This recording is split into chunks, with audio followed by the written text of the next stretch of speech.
let's do a cheers to the Sobeys and Safer Liquor Beer for the podcast. We ride again. I love you guys. Careful, that cake's hot.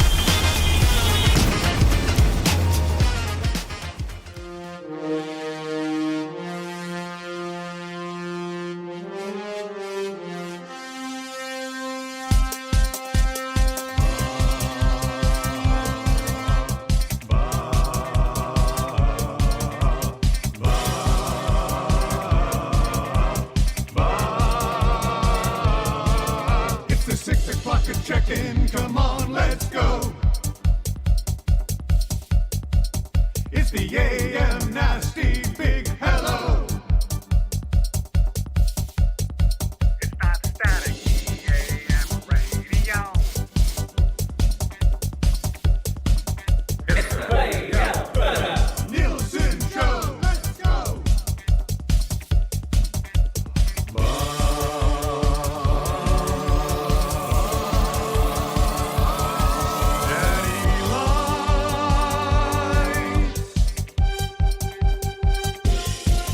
Everybody tuning in, even my wife.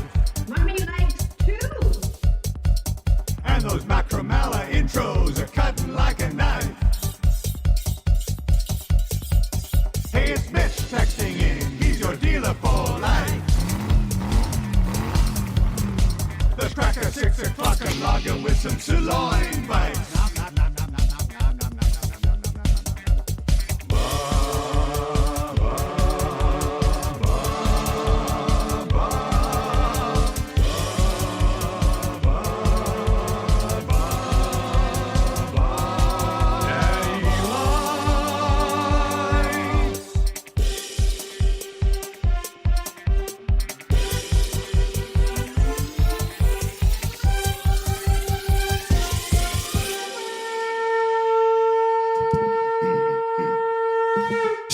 .04 on the Nielson Show. Good morning, everybody, as we kick off another day on Edmonton Sports Talk. Thank you very much for being with us this morning, whether you're listening on TuneIn or iHeart or at EdmontonSportsTalk.com, or if you're watching on YouTube. If you're watching on YouTube today, obviously, smash the thumbs up. Feel free to comment over there as well as the Nasty Chat gets rolling early on a Hot Takes Thursday. Looking forward to that. Hey, you better get your Dukes ready for that. Oh, my, put up your Dukes. Put up your Dukes. Put up your Dukes. We've got a great show today. Yeah. A great show.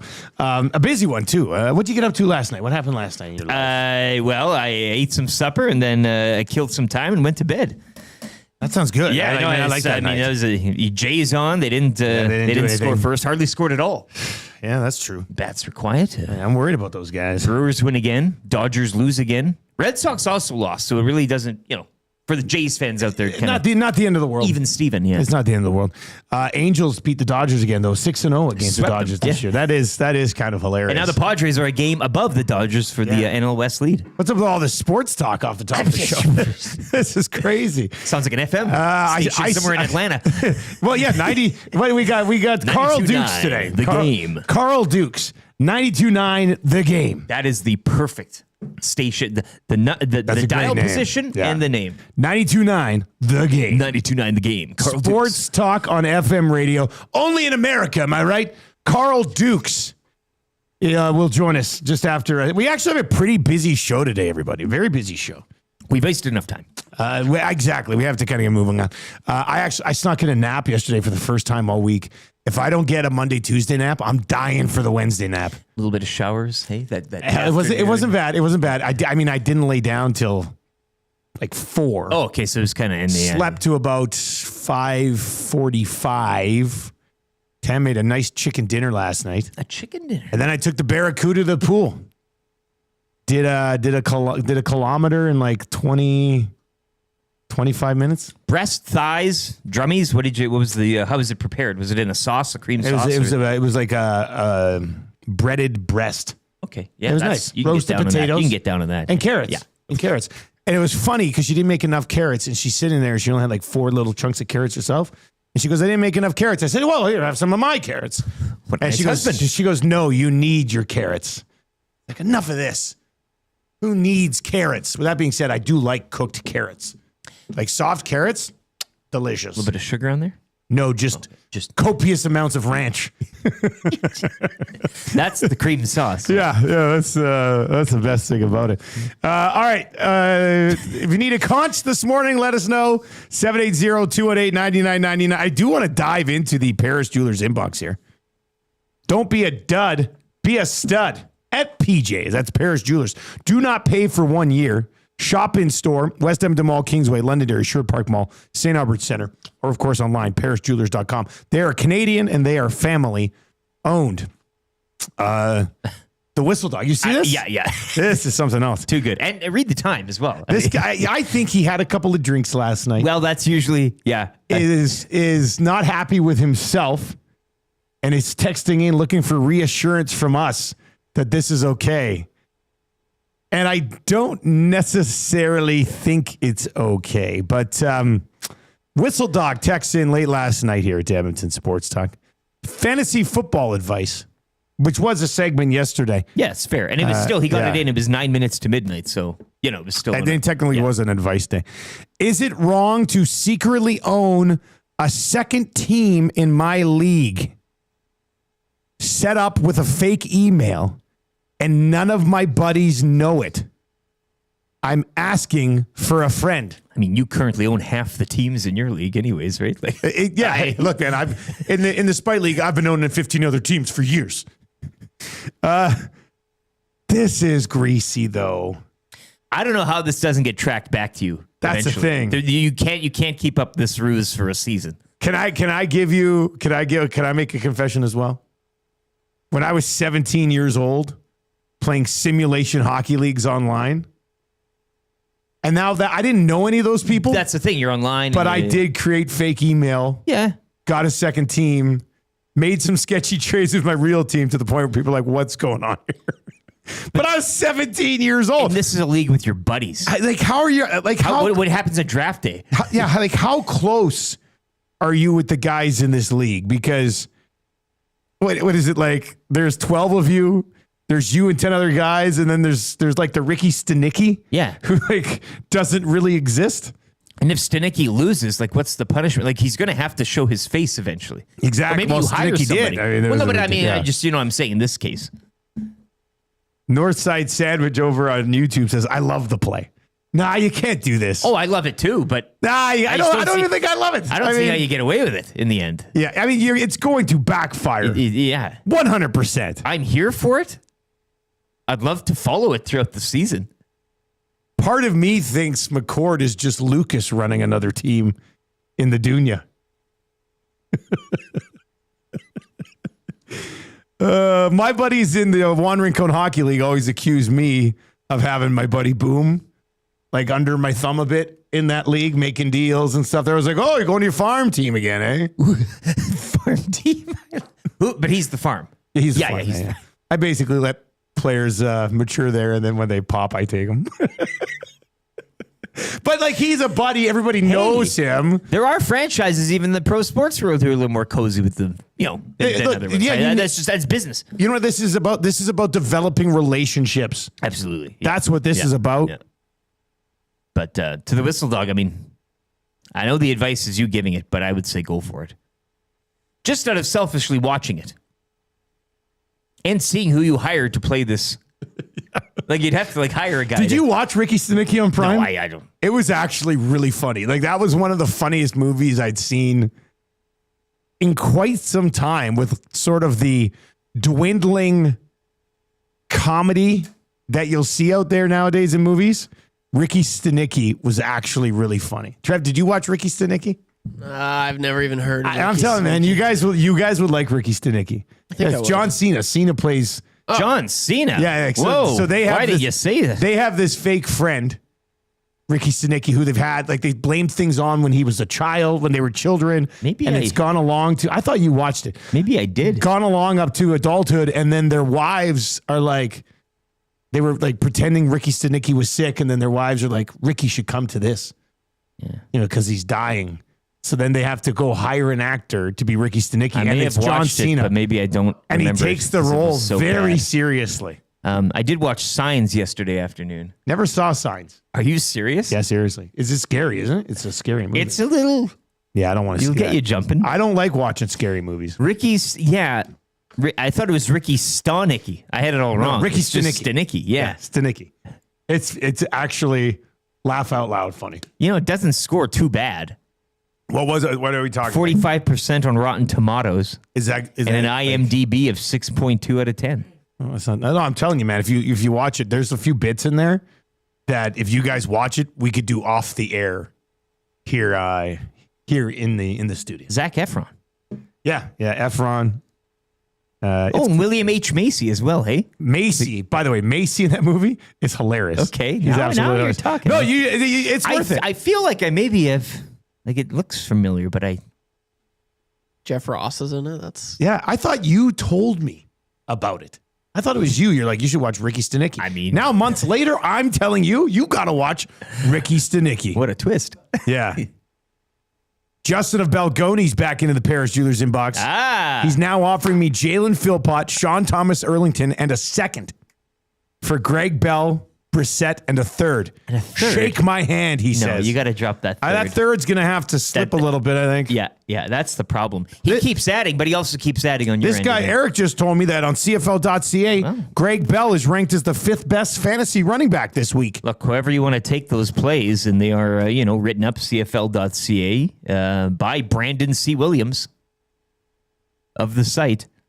Yes, Greg Bell is 5 out of the top 5. So you got 1 and 5 right now. You've got it all in your hand. I did say this morning to Eric, though, I said, you want Greg Bell? I'm just going to have to get a second at least. Well, make a move, Justin. Like, and stop. I'm considering the second, but the thirds is just like, No, I'm you like, can't. No. I mean, probably going to have to move that down, just. You got to sweeten the pot. Let me know if you're ready pot. for that. Like Bijan Brissett, I think, is almost just as good statistically as Philpott. But I told you yesterday, I think Philpott in that offense, perhaps, and with Elford out, has a little more. Arbuckle has the second most passing yards in the league. Yeah, but most of those go to. I don't know. I mean, that's why you're making the call here. And the same goes with the running back situation too in that deal. What say you? 780-218-9999. The Dougler is in. I used to have an imaginary friend named Pawninon that I blamed for everything. Do you think they bought it? And which one of you can I hire to finally go meet them? Hey, what's up? Douglas' friend, Pawninon. It's you in the flesh. That's too funny. My sister was the old imaginary friend person. Not me. No. You didn't like the cut of their jibs, hey?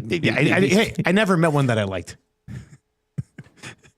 All right, if you're watching over on YouTube today, hammer the thumbs up. We'll lay out a pretty busy show for you today. Jen says Gager told you to watch it, Dusty. For what? For digging in his fridge? What else would I have done that Gager would say, watch it? Oh, Is this regarding the Justin of Balgonie deal? Gager told me to watch Ricky Stanicky. Oh, Okay. watch it. Yeah. I'm like, what did Gager tell me to watch? Okay, yeah, that makes sense. I knew somebody here told me to watch it.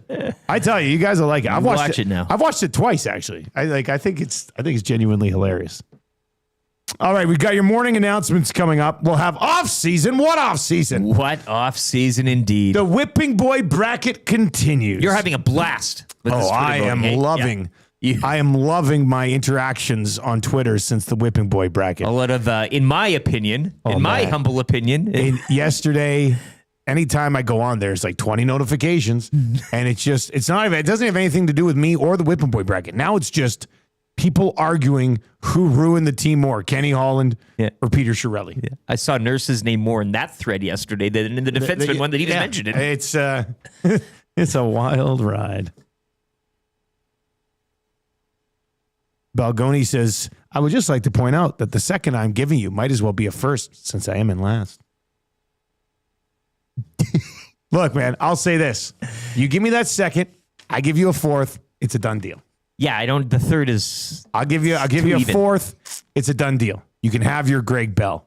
because he, as you said, he really wants him. Would I mean, how bad do you want him? I'm going to put a little asterisk on this deal, though.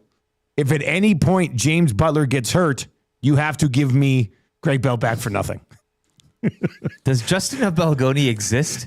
This is It's you me got over the here. long play here, and you're really selling it well. Like, Dustin. well, yeah, Just, Belgoni. yeah.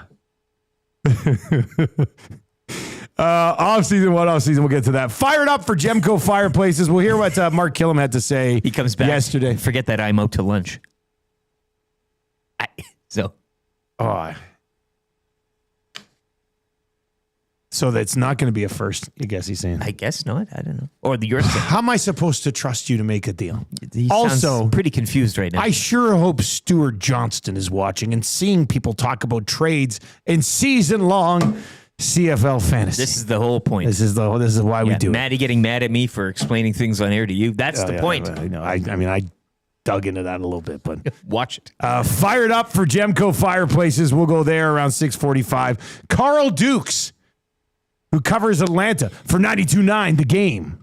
And if you're like, man, if I had the last name Dukes, I would totally buy into the put up your Dukes bit. Oh, has he Well, ever? don't worry. Carl Dukes has. His email is it. His Twitter account. I love it. He's the best. Play Alberta early bird bet of the day. I've already sent that over to the crew. It might be up shortly, but I'll just say this. I like it a lot. We'll come back around to that. I got beef today. What do you got beef with for Acme Meats? 7:30 today. We'll be beefing. Reid Wilkins will join us. He's a local legend. Does a show right here on Edmonton Sports Talk every day from 3 until 6. If you listen to it, you'll like it, and you'll never miss another show because it's outstanding. Kind of easy trivia. 3 questions too many. What's that? What's it say here on the notes? 8:25 today. The Rock Door. Right? Creed tickets. And as you promised, I mean, Sometimes you got to step it up a notch. been an easy game thus far. This is a second level. It's tough because they have so many bangers, but this week You're it right, has been yeah. banger after banger after banger. Yeah. Today, I would still describe it as a banger, but I'll just leave it at that for now. I'll just leave it at that. Yeah, I'm going to give it away if I say anything. Yeah, So don't I'm not say gonna anything. I was going to say something too, and I was like, well, I can't say that. People Yeah, get it right now. Exactly. So we'll open the Rock Door around 8:25. Aaron Korolnek's going to join us. He does the morning show on TSN 1050 in Toronto to set up the Argos and the Elks. So he'll be by around 8:30. Scalding hot takes today for the ranch. Golfing at the ranch next Wednesday, actually. Love it. Yeah, that should be fun. And then the wrap for William Huff. So we've got a pretty busy show today. Should we dive into the morning announcements today? Dive. Why not? Let's do it. Here we go.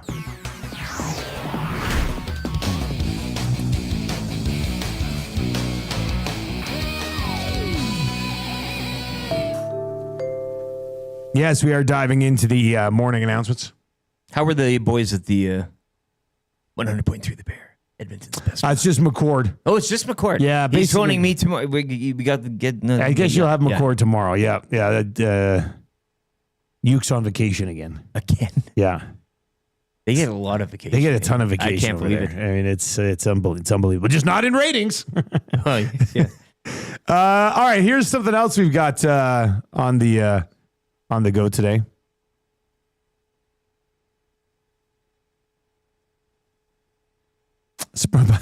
Spruce Grove Corey to the Paris Jewelers inbox. Based on the last week, guys, should it just be called I Got Beef with Tommy? He's been pissing everyone off. Yeah, I'm trying to think. Did he do anything to me? I'll come up with something by then. We're coming at you from the Popeyes Louisiana Kitchen Studio today.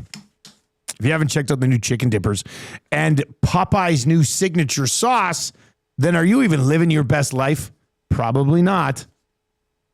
Okay, here's something else we got on the go today. This is going to be a lot of fun. Little charity auction today for the Capital Care Foundation. It's a golf auction. Here's what we're going to do. Here's what it includes.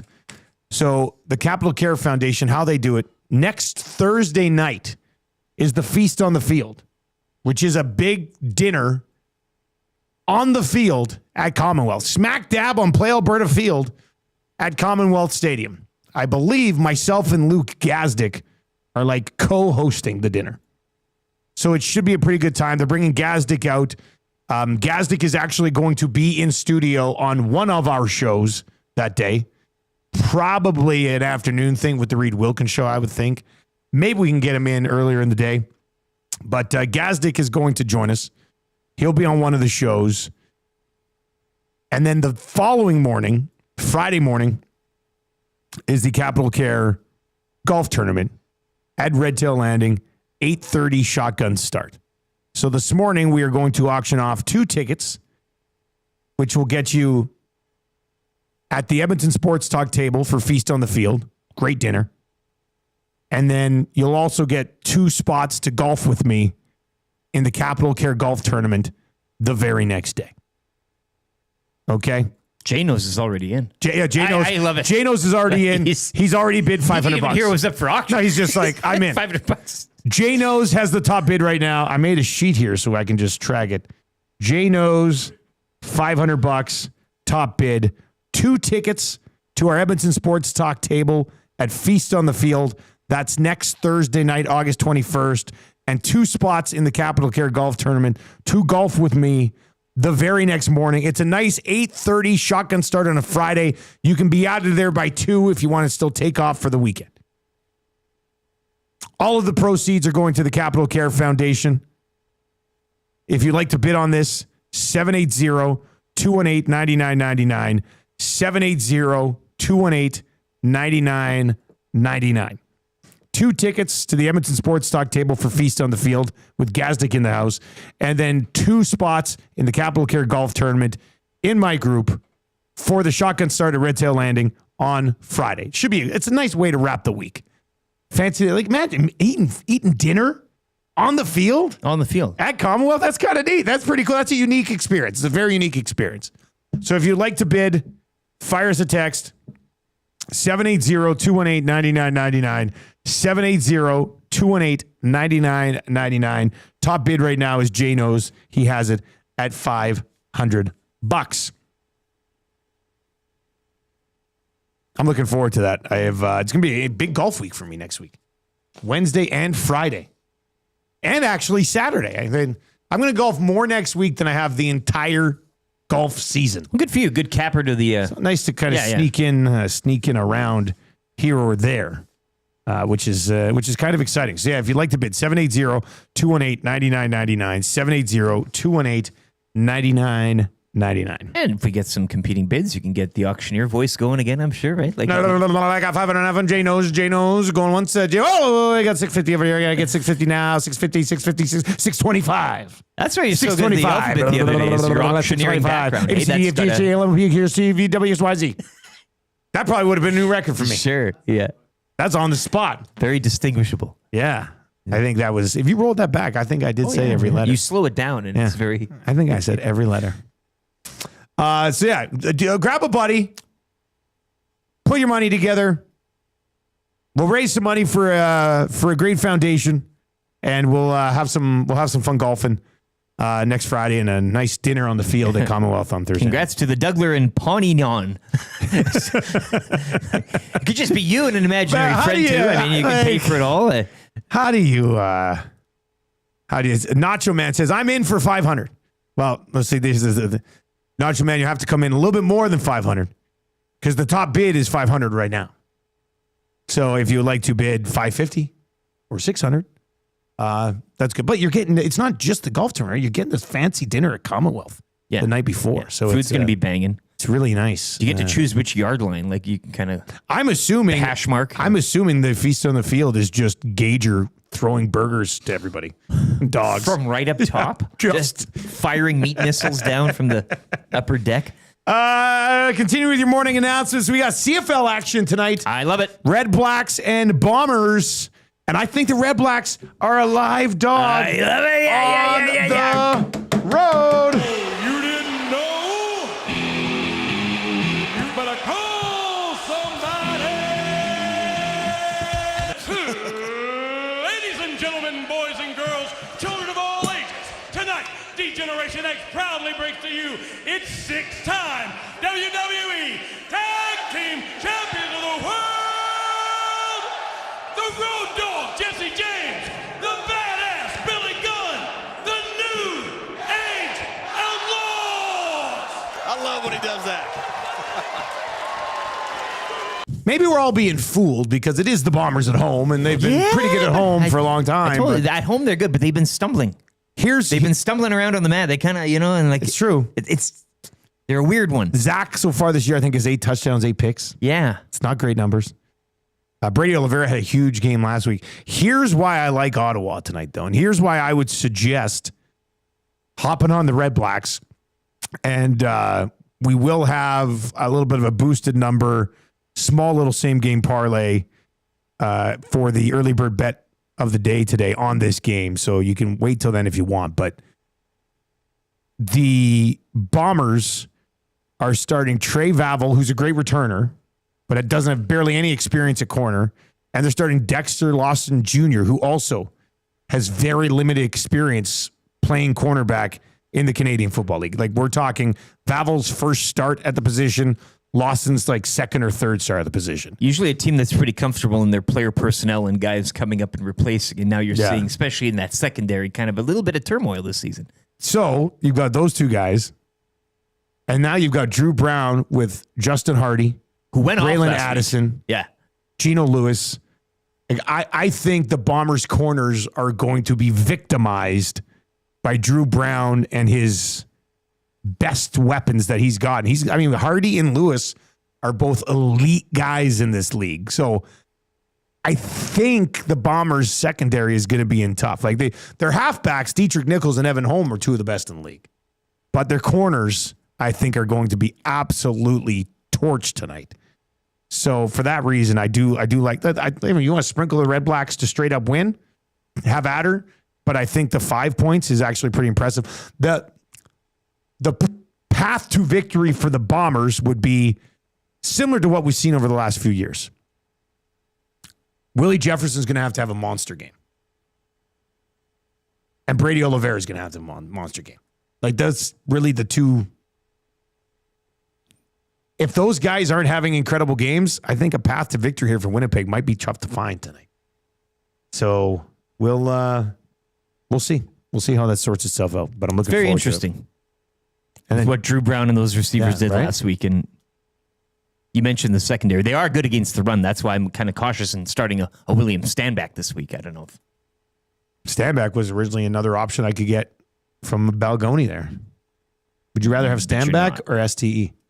Well, those are the two I have, and those are the two I'm debating on starting this week, so I don't really know what to do there. If you could trade both of them for Greg Bell right now, would you do it? Probably. Yeah. Because he's starting. Greg Bell's well, the guy. And then those two are starting too, but they're just he's more implemented into their offense than the other two. Also, Taylor Swift was on the New Heights podcast, the Kelsey brothers, and she's a monster. I mean, from getting attention perspective, I mean, their numbers were absolutely through the roof last night. I did not watch it. I don't listen to the Kelsey brothers. I mean, I don't know either way if I would like them or not. I've never listened to that podcast. So I'm not listening just because Taylor Swift's on it. But apparently she was on it and it was a big deal. Did I tell you I golfed with like the founder of that New Heights podcast one time randomly? Did I mention that story? Not to me. We're in Victoria on a boys' golf trip a couple summers ago. 2 or 3 summers ago. 3 summers ago now, I think. Anyway, we're golfing, and it was me and 2 of my buddies. Our other buddy had a really sore back, so he couldn't play, so they put us with a single.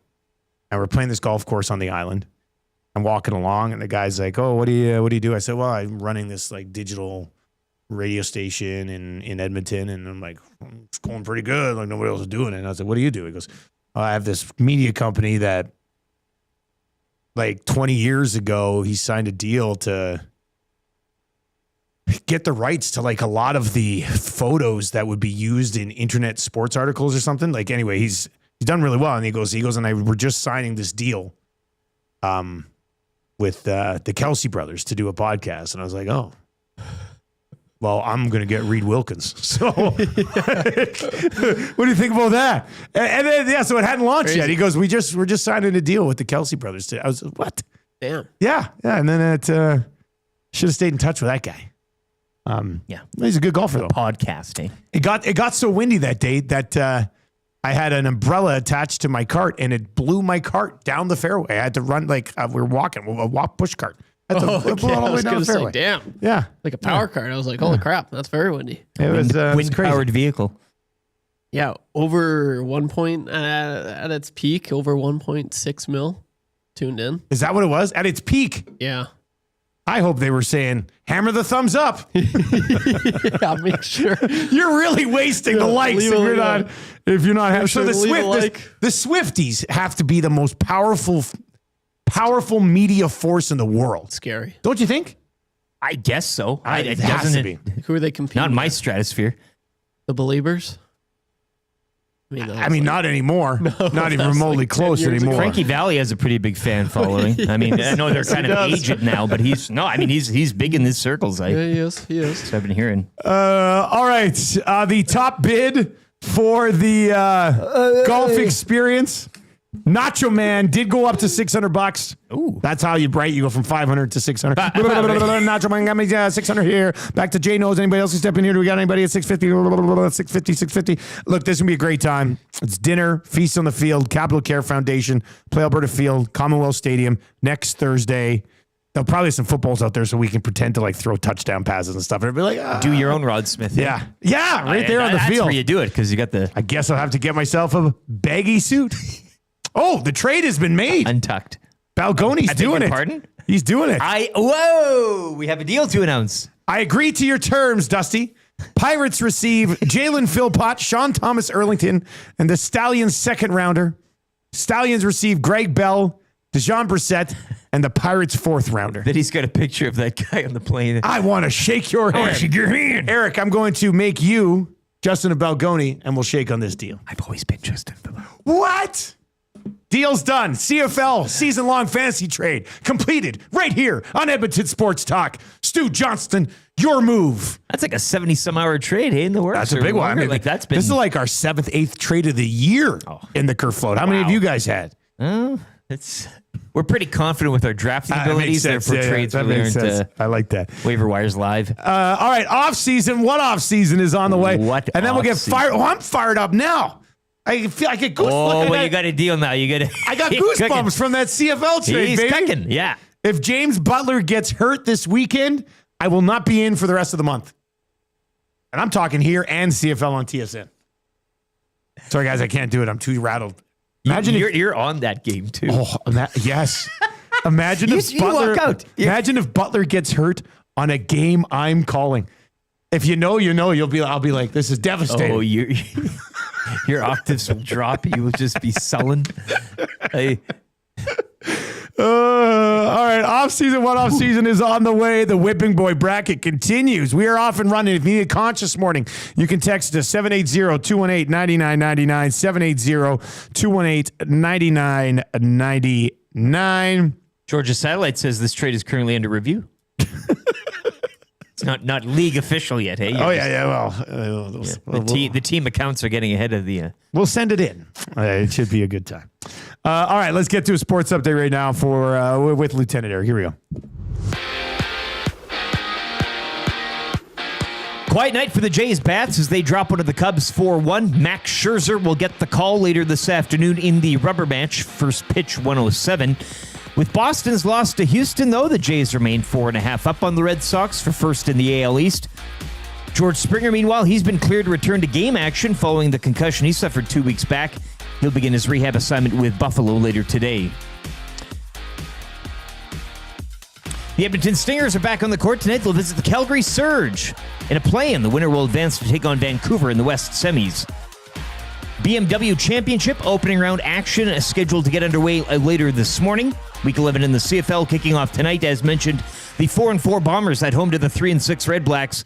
Coverage starts at 6:30 across the TSN network. Elks hosting the Argos tomorrow night at 7.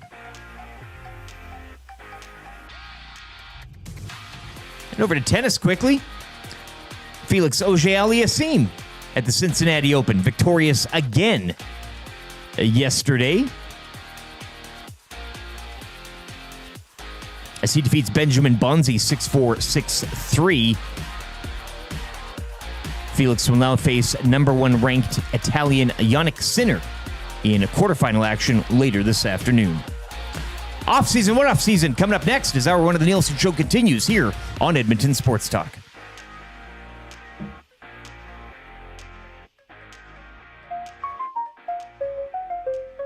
You don't need a reason to keep people pleasing. Treason, reason, keys and sneezing. It's off season. What off season?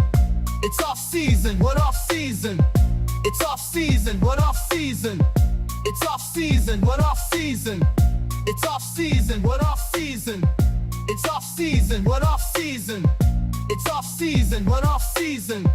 It's off season. What off season? It's off season. What off season? Mindarwal texting us yesterday. He's in the spirit, eh? 35 days until training camp. Yes. Minner's just counting it down. He's counting the minutes. They must not be giving him a lot to do at CBC nowadays. Well, I mean, it's, yeah. Like we did have sports going on in the summer, but, He's excited he's for been the doing season. the CBC countdown, yeah. He is excited for the season. Making up lists and going over them as you do during the summer months, right? It's one of the Brackets, keys. lists, that type of thing, rankings. Got to come up with something. Yep. Got to come up with something. And that's what we've done today. Trev, you can throw it up on the YouTube chat. It'll be Mikko Koskinen versus Devin Dubnyk today in the Whipping Boy bracket. Who is/was the more criticized Edmonton Oiler? I will have the vote also pinned over on my Twitter account, which remains Nielson TSN 1260. Stuart Skinner advancing convincingly yesterday with over 70% of the vote. We'll see where this one goes today. Although a lot of people were writing in on their ballot, Darnell Nurse. Which was... But then also saying he's not a whipping boy. He's protected. Sure, yeah. Yeah. J-Nose has come back over the top at 700 for the Capital Care Foundation Feast on the Field Thursday night. 2 tickets to Feast on the Field at our EST table. And then 2 spots to golf with me the following day. 8:30 shotgun start at Red Tail Landing. The top bid right now is $700. If you want to get in on that, all the proceeds go to a great cause. And it's going to be a fun time. Dinner's going to be fun, and then straight to the course. 8:30 shotgun start the next day. And all of us, we will be live from Red Tail the entire day at Edmonton Sports Talk. We'll be out there for the morning show, and all the way through the day, we'll be live at the golf course. Which Hernan and I are doing Oil Stream. You guys are doing Oil Stream that day. Yeah. And Hernan's doing the morning show with you tomorrow. Correct. So that'll be a fun time for sure. All right, Dubnyk or Koskinen? What say you? 780-218-9999. Who was the more criticized Edmonton Oiler in their day? Well, a whipping boy. The whipping boy. I mean, Koskinen. Look, Dubnyk, I'm trying to remember what the vibe was like on Dubnyk when he was at. I remember the year with Dallas Aikens when everything was going poorly and Dubnyk was taking a lot of heat then and eventually, basically had to get out of here. But Koskinen took it hard. But he also he took it hard. But it was fairly. It was fair. No? Do you know what I mean? It was pretty fair for the most part. He was just it was Mikko Koskinen. The deal was bad too. Remember the deal was great. The deal was atrocious. But yeah, he was just Red wants the shutout song. There's no surprise there. It's not like he got whipped unfairly, and it was like, oh, he's a whipping boy. We're laying the blame on him where it shouldn't be. No, he deserved most of the blame and criticism he got. Sitting on the chair in San Jose, wasn't that that was your floor? Yeah. Amishman 19 says Dubnyk had a 920. And I remember people complaining that he let in beach balls. See, and that's whipping boy. These fans would kill for Dubnyk right now. Yeah. If you threw Devin Dubnyk with a 915 in between the pipes for the Oilers, they win a Stanley Cup. Yeah. In the last 2 years. Amishman 19 says Dubnyk because he had a much better season and was still getting roasted. I mean, Koskinen, I know we childishly kind of defended him at times and, given his heritage specifically with you, I mean, you always had a soft spot. Well, I mean, when I have a little bit of Finnish lineage. You got a little Finn in you. Yeah. Johnny Alberta says Dubnyk was a victim of the swarm. Koskinen was legit in over his head. So when I post these on Twitter, I put the Whipping Boy bracket, round 1, goalie region, who is/was the more criticized Oiler.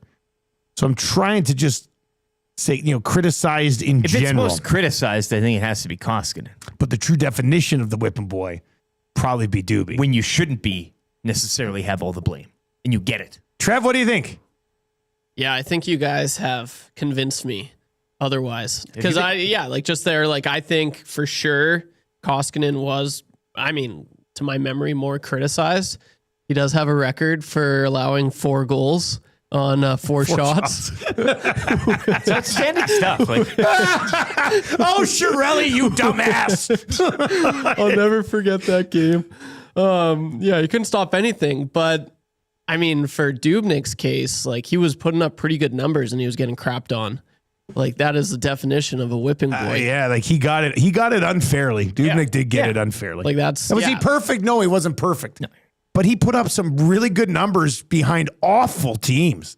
Yeah, it was, what was it, 2 weeks ago when I looked at those numbers. I had no idea those were the numbers. I'm like, well, why is this guy... You knew of Dubnyk, but you were like... but I also knew that he was barked out of town because of his play, but evidently his numbers actually weren't that bad. So, Dubnyk's got my vote.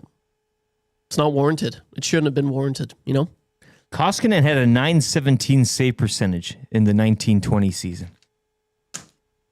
Now, was that his first year? The second. What was his first year?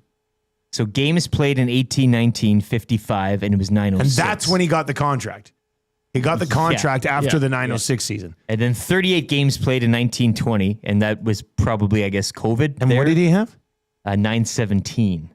He followed that up in his third year, 899, and his final year, 45. Third year was 26 games, 899. Final year, 45 games, 903. So even he wasn't as bad as we thought back in the day, statistically. But it was situationally that well, as Trev said, the blunders, it's just the glove, one of my favorite Photoshops ever was Koskinen, but with a huge glove. So he's like, you should try this. Well, who in the Paris Jewelers This is a great one. This could win text of the day. Paris Jewelers inbox. Buy now, do not pay for 1 year at Paris Jewelers. Spruce Grove Corey texts in this morning and says, I feel a lot of criticism on Koskinen sort of went high glove side. Bravo. Oh, my God. That's a good text. Val and Camus. People want the Koskinen shoutout song. In honor of... Now, if you have the numbers in front of us, I think he only had one. Let's take... I'm pretty sure Koskinen had one shutout as a member of the Oilers. 18-19 first season, 4. What? The song must have come after that. And so did the deal. This is he had 1 second season, 0 the third, and then 1 more in the fourth. Okay, so we got to play this twice because we didn't have it the first year. Yeah. But so if you'll hear in the lyrics of the Koskinen song, I did put in there, and this was pre-signing. I said he's going to get signed, and it's going to be huge. So I don't know if Shirelli was just listening. Was just good idea. How about we do that? Yeah. Sign, Koskinen, huge. Interesting. Let's do it. Why not? Summer show. Am I right? Let's bang this bad boy out.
Downtown after midnight in the BOHO's fantasy. Make a major save his job, or is that just a fallacy? Took a chance on the Big Fin, and he is a great surprise.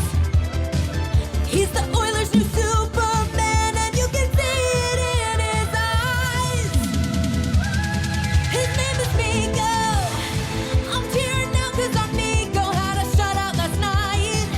He's gotta be strong, and he's gotta be fast, and he's got the oil back in the fight.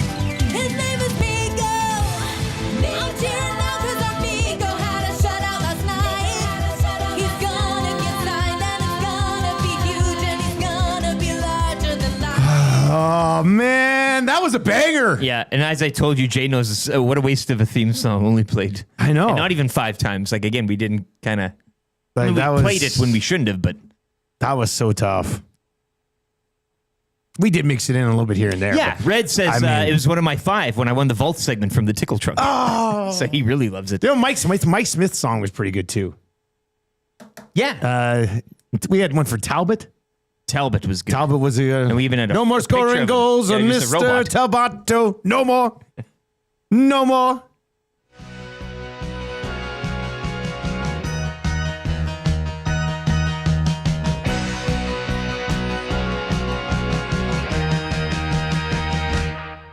He is the goalie man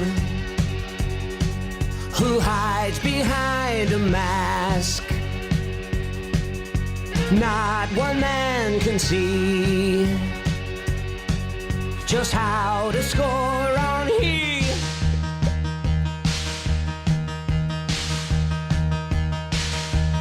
No more scoring goals on Mr. Tamboto. No more. No more. No more. No more. No more scoring goals on Mr. Talbot. No more. Oh, man. At least we had that when Talbot had like that season where he was in the mix for the Vezina. Yeah, yeah. Yeah. That was a good one. Zucchini bread text in today to the Paris USA. I said, you guys forgot the funniest part of the Miko contract, which was that Chiarelli signed it the day before he got fired. A move so bad, they would not let you make another.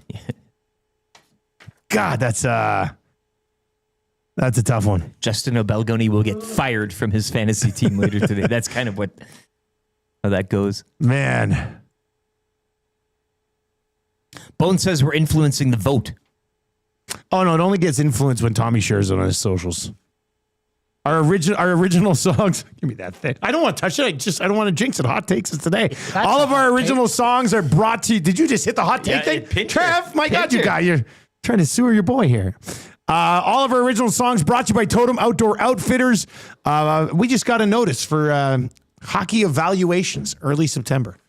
It's like evaluations are 3 weeks away. Notice is a scary word. Well, I know. Notice, It's kind of like, hey, your life's about to hammered on your front door. Like, just, man, I've enjoyed not having to go out to a sport every single day during the summer. It's been nice. Anyway, looking for some new gear, used gear for the upcoming season for your kids. A sport for every season, hockey equipment and skates, ready to go year round, baby. Family store that takes pride in finding the right fit for you. Visit them at 7430 99th Street or online, www.totemoutfitters.ca. Not only do they have the best sharpens in town, they're also the most affordable. So make that your new skate sharpening place. Well, we'll see where this vote goes. It's pretty tight, actually, on the YouTube. 52-48 in favor of Dubnyk. oh, okay. Interesting. What does it all mean?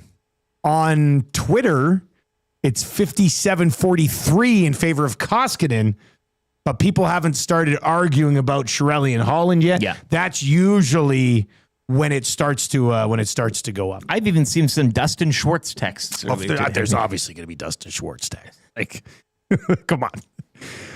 You know what? Let's continue with this Oilers conversation for Fired Up today.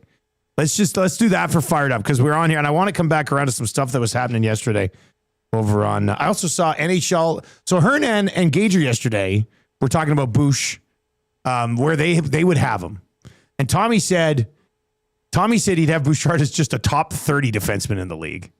NHL.com yesterday, they're doing their countdown of top defensemen now. Yes, they are. Bouchard's at number 10. Yes. I said yesterday I'd probably have Bouchard on a good day at 10, on a bad day like at 15, 16, like depending on when we were having the conversation. Trev, is Bouchard a top 10 guy? Yeah, he's a top 10 guy. Where would you have him then? I say playoff Bouch is probably 8 to 10. Okay. And I think regular season Bouch is right around 12 to 14. Okay. Yeah, so kind of in my range. And too. so then I have him, it balances out. But his defensive game is crap sometimes. But he can also put it together. And we've seen that time and time again.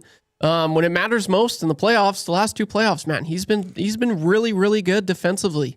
And so that wins me over for sure. But one thing I'm really sitting on is what defenseman in the NHL, how many can put up more points than Bouchard? How many are better than him? There's offensively? Makar, Hughes, maybe Hudson as he continues to develop. He had a really good absolutely. rookie year. But I would. He's a top 5 offensive defenseman in the National Hockey League. And that, I'm pretty confident in saying that. Yes, for sure. And that wins me over significantly. You know how many people wants a guy like Bouchard, a top 5 offensive, dynamo on their blue line? Every NHL team wants that, right? So that's what he is. And so I mean, with his offensive prowess, his defensive game can be fairly inconsistent at times, but sometimes it can be consistent. I think 10 is perfect. I also agreed with the rating when I saw it yesterday. I'm interested to see who the 9 are. Yeah, that are ahead of him. They do all the defensemen in the league. I think they're ranking all however many hundreds of defensemen. Oh, I love that. Well, it's a great talking, but that's why I'm currently in the middle of ranking every single player in the history of the league. Nice. What am I, 40 in right now? Yeah, it's a good time. I forgot about that list. Yeah. I have it right here. It's always just waiting. Where is it here? Top players in league. We are 50 to 60. I went to 41. Oh. And I think I stretched it to 41 because I felt disrespected to not put Dale Howardchuk in the top 40. It's a good looking list, though. We'll come back around to my ranking of every player in the history of the league. Can't wait. Yeah. When's Doug Harvey going to get his name called? I thought I already put him in there. Already called? I think Harvey's already. You're not paying attention to the list? I don't know. When you're in 1,000. He was top 20, I think. I think I had him maybe just as, I'll tell you right now. You had him just outside top 20th. Yeah, okay. On the nose. 7 Norris trophies, 6 Stanley Cups. And you didn't think he was in the top 40. Well, there's just so many. I just didn't know. There are a lot of players in the history of the league. I would agree. That's just it. We're getting fired up right now for Gemco Fireplaces, proudly serving Edmonton and area for 45 years. They're the authorized dealer for Napoleon Fireplaces. So whether it's gas or wood burning, look no further than Canadian-made Napoleon Fireplaces. All the Napoleon products you need. You know where they're available? They're available at Gemco, 9281 50th Street. Go in and see them. What I kind of wanted to transition for the Oilers thing, and the Bouchard thing just kind of popped off the head there. But people who think Ken Holland was worse than Peter Chiarelli, you should see my Twitter mentions right now. It's this big back and forth. I threw it out there last night because some guy, where is it here? Let me go back to last night. They're not going toe to toe in the bracket, are they? No, Ken Holland didn't even make the bracket. Right. Well, so point proven to this. But here we are. So some guy last night had replied to the Whip and Boy bracket and says it's got to be he replied to my question about biggest blunder that has stopped the Oilers from winning a cup. And so he replies to that. He goes, it's got to be the GMs, right? Ken Holland, Chiarelli, and Bowman. Says Holland was the worst. He ate off of Chiarelli's drafting, be it on the ice or trade capital. Bowman has done well overall, but until you get the goaltender, he has to stay down on this list. So then I quote tweeted and said, I'm curious what others think, because who was better or worse, Holland or Chiarelli? I'd say Chiarelli was worse, but I got time to listen to people. And I mean, I don't even think it's close. Ken Holland had to come in and repair. Chiarelli had a decent start. Holland had his worst. And then it just started to fall apart over and over and over again. Holland came in and took a team that was sort of in no man's land, but had some good pieces, and built it into a perennial Stanley Cup contender. Now, they haven't won yet, but he got Ekholm and he got Hyman, which are two of the best moves the franchise has ever made. Whereas Peter Chiarelli got, Draisaitl signed at a decent number, brought in Talbot, brought in Maroon early, but then also traded for Griffin Reinhart, which is one of the worst decisions in franchise history. Did give Koskinen that god-awful contract as well. Turned Jordan Eberle into Ryan Strome, and then turned Ryan Strome into absolutely nothing, trading Ryan Strome for 23 games of Ryan Spooner. Well, yeah, don't say nothing. And then flipping him into Gagne, who was past his prime at the time. Like, just failure after failure after failure to the point where Holland had to come in and try to save it. Now, Holland missed on some too. Jack Campbell, one of the worst signings in franchise history, gave Nurse the contract, but that was just tough timing. Nurse was coming off that huge bubble season, and it was a tough one. But also made some moves to put the team in the spot where they are today. So I can't imagine making a case for Ken Holland hurting this team more than Peter Chiarelli hurt this team. McDavid What are we doing says here? Holland was a pimp. Dang. Well, that's it. It's decided then. I think that's the hammer blow. I wish when they drafted McDavid, because that was the summer that they got Todd McClellan, if I'm not mistaken. They got Peter Chiarelli and whatnot. Yeah, But they tried to get her like going. what? Like I ask it all the time. Like what if it was Kenny Holland that was the GM that started with the McDavid era? Like how much? Like because I mean, when he came in, he had to fix everything, and there was a significant setback in year 3 of the McDavid Draisaitl era, all thanks to Peter Chiarelli. yeah. They had a rebuild. Like they were, I mean, in 2020 they could have got the first overall pick. It was ridiculous. They had a setback. Like looking at the roster, you've got, oh my gosh, yeah, no, it's not even close. Like the negatives you can look at for Holland, yeah, it's the Campbell contract and Nurse, but whatever, like that. Every GM is going to have to do that. I feel like so. I don't know. It's not even close for me. Yeah, me neither. I mean, I think it's a no-brainer. Yeah. If Ken Holland doesn't come in and get Hyman and Ekholm, what are they right now? Yeah. Right? What are they? They're probably a playoff team, but they're not a team that's going on runs to the Stanley Cup final. I don't think.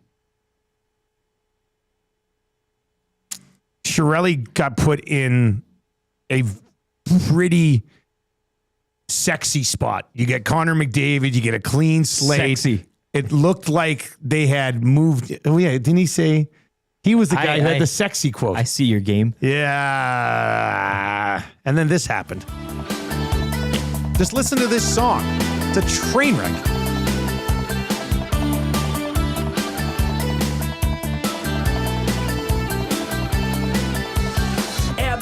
Taylor Hall, he came in and moved them all. 1-for-1, the deal's done. Bobby Mack let us know. Ryan Strome, he lost it twice. Drake from Manning was not nice. 2 good picks, they went for Griff. Pete just had to go. That's disgusting. Eric Greiber buyout, what was that all about? Miko signed a 3-year deal, and my friends, that ain't no steal. Traded for Spooner, shoulda canned him sooner. Chris Russell, Lucic, no movement on their deals. Pete left a tire fire. Bobby Nix is searching for the perfect person. Pete left a tire fire. Now it's tough to do well when you're stuck in cap hell. Had enough bad moves that I could write a banger of a song about it. A lot of people, including No contest. Quinn the Commish, the Manning deal, which was extremely tone deaf. I thought it was a joke. I thought it was a hilarious joke. I thought it was a hilarious joke. No, they didn't. They didn't trade for the guy who purposely couldn't injured believe that Connor one. McDavid. Wow. Oh yeah, Chiarelli was full-blown free fall after the 2017 blip. Where you're like, yeah, this could be something, and then just Yeah. It's the meme of the Nothing. girl with the house on fire in the background and her narrowing her eyes. All right, we're gonna get out here in the 6 o'clock hour. I do want to get to one quick conch. Let me see. I want to get to it. Where is it? Lots of text Betting messages. continues flying in. as well. It's The bid- does it? The bidding? I think so, yeah. Please. Janos is going back and forth here. Okay. Corey, I got the top bid at 700 right now. Yeah, okay. Is it not? Okay. Corey at work says, morning, fellas. I'm looking for a good luck conch to start off the day today. I'm going to court today to fight for my son. I'm going to need all the support I can get. LFG, Corey at work. Well, you're calling him the road I hope dog. you're not a road dog there. Not either. All right, man. Best of luck. Best of luck in that battle. We are doing a quick auction today. We've got 2 tickets to the Feast on the Field with the Capital Care Foundation. That is a dinner on Play Alberta Field at Commonwealth Stadium. Awesome dinner next Thursday night. You'll also get 2 spots to golf with me in the Capital Care Golf Tournament the very next day, Friday, August 22nd. It's an 8:30 shotgun start out at Redtail. Janos had it at 500. Nacho Man had it at 600. Janos has it again at 700. If you'd like to bid on this, all the proceeds are going to the Capital Care Foundation. 2 tickets to Feast on the Field, 2 spots to golf with me the next morning out at Redtail. A little charity golf tournament. Should be an outstanding time. Text your bids to 780-218-9999. All right, we're going to switch gears coming up just after 7 o'clock. We've been going around all of the NFL markets previewing their teams. Carl Dukes is going to join us to preview the Atlanta Falcons. We got I Got Beef coming up, Reid Wilkins as well, and the Play Alberta Early Bird Bet of the Day all in hour number 2. Let's get to a sports update right now for Chelsea at Expedia Cruises in Northeast Edmonton.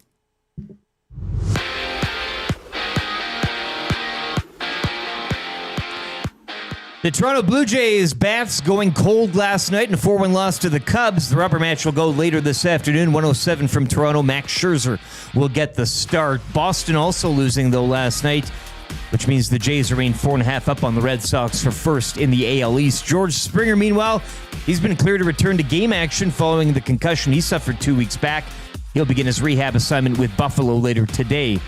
Felix Auger-Aliassime, he was victorious yesterday against Benjamin Bonzi at the Cincinnati Open, which means Felix will be taking part in the men's quarterfinals. No easy task, though, this afternoon at 1 as he's up against number 1 ranked Italian Yannick Sinner.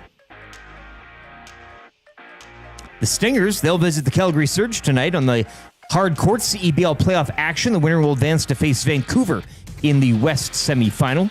Opening round action of the BMW Championship getting underway later this hour, and Week 11 in the CFL kicking off tonight from Winnipeg. The 4-4 Bombers hosting the 3-6 Redblacks, 6:30 across the TSN network.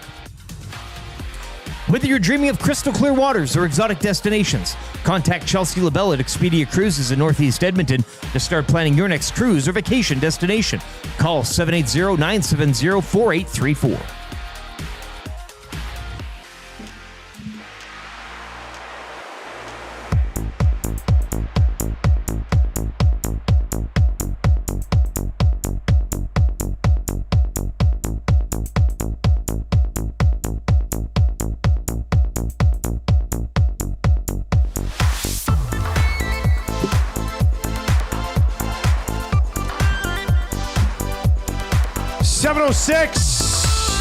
It is the Nielson Show, live on TuneIn, live on iHeart, live at EdmontonSportsTalk.com, live on YouTube as well. We're coming at you from the Popeyes Louisiana Kitchen Studio today. Edmonton Sports Talk is presented by our great partners over at Play Alberta. If you have not yet used our August code, you're going to want to hop in on this right away. You deposit $20, you use the code EST Sports, and you get a $50 free bet with our partners over at Play Alberta. Download the Play Alberta app today as well. You can play on the phone at your fingertips whenever you want. We're going to get to our Play Alberta early bird bet of the day around 7:25. Spoiler alert, it's already up over on our EST specials page. I got beef at 7:30 today. What do you have beef with? And then Reid Wilkins from the Reid Wilkins Show every day here on Edmonton Sports Talk from 3 to 6. Reid's going to join us coming up around 7:45 today, but we're going to head to Atlanta to take a look at the Falcons from 92.9 The Game. Carl Dukes joins us on the show this morning. Carl, appreciate the time, man. How you doing? Fellas, what's going on? Quick question. Yes. Spicy? I see the Popeyes Louisiana Chicken Studio. Spicy? You know what? I've leaned more towards spicy over the years. Yeah. I really have. Yeah. When we first started, because Popeyes, when did Popeyes start up here? Like 6 years ago? Something like that. Maybe. Wow. When we first started going, I was like, oh, no, I'll just take the regular one. But now, I mean, I love the spicy. I love the blackened. You can't go wrong, man. You just can't go wrong. No. Oh, You it's the can't. We best. always talk about the fact that when you go through the drive-through, at least down south, you're going to have to wait an extra 15 minutes for the spicy because it's never ready. It's never ready. But we love Popeyes, man. Worth the wait. Worth the wait. You're going to be doubt, happy no with doubt. that. All right. Let's. How's camp been going so far? What are the vibes like right now down there? Look, I don't want to overhype this, but I'm going to. It's been really good. Michael Penix is the real deal. This defense looks improved. The young guys they drafted. Drake London's going to be a beast, guys. I'm excited for what this season could potentially be for the Atlanta Falcons. Last year was a disaster. We know they were up 6-3 and should have won the division. But at the end of the day, last year's last year. You got to look ahead. And what this team potentially could be is very exciting. Now, we haven't seen any of these starters because nobody played in the first preseason game. They're not going to play in the second preseason game. Raheem Morris has already said that about his quarterbacks. So we're probably going to have to wait until the first week of the season. And it's a big game against Tampa. But if you're asking how I feel about camp and how enthusiastic Falcon fans should be about where this team is and the potential of it, it's off the charts. I would tell you right now that the excitement level is really high, and especially after they had a brawl yesterday where your quarterback was in the middle of it. Well, let's talk about him because, you said Penix looks like the real deal. So for a guy who's taking over that role permanently this year, what are fair expectations on him for this season? So, we saw 3 starts last year with him, and I always talk about sample size. 3 starts is not certainly a full year starting as a rookie like Jaden Daniels. But what he did show in those 3 starts that not only was he capable, but he can put the ball in tight windows. He's got a great deep ball, guys, and we've seen it time and time again at camp. You watched him at Washington. If you did, you saw that there where he was playing with pros like Adunze and company. His deep ball is incredible. So he's got all the tools. Now, you're going to see him, and technically this is his 4th NFL game. So I still consider him a rookie, even though mentally he's way past that. He totally has, I think, this offense and the concepts down that Zach Robinson is asking him to master, the offensive coordinator here. And I also think, the expectations come with being able to run a full playbook. Last year, Kirk Cousins was injured.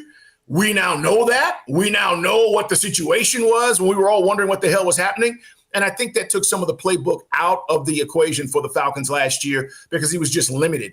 And you're not going to have that with Michael Penix. The real expectations are, guys, I've said this. If he throws for 4,000 yards, if Drake London and Kyle Pitts are 1,000-yard receivers, Darnell Mooney was this close to being a 1,000-yard receiver last year. This is a playoff team. How far they go, I can't tell you that yet because I need to see improvement on the defense.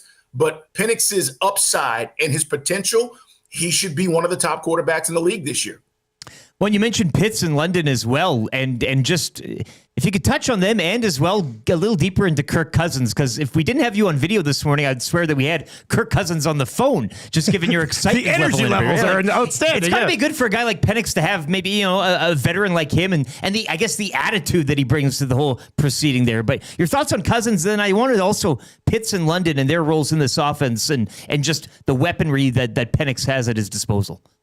First, I'm really trying to sound like you guys. I'm trying to sound like you guys, all right? First and foremost. Well done. Look, the Cousins thing, man, it was a mess. And it was a mess because, and we've said this, I've talked about it relentlessly, his inability to be completely honest in the situation because he was afraid to lose his job.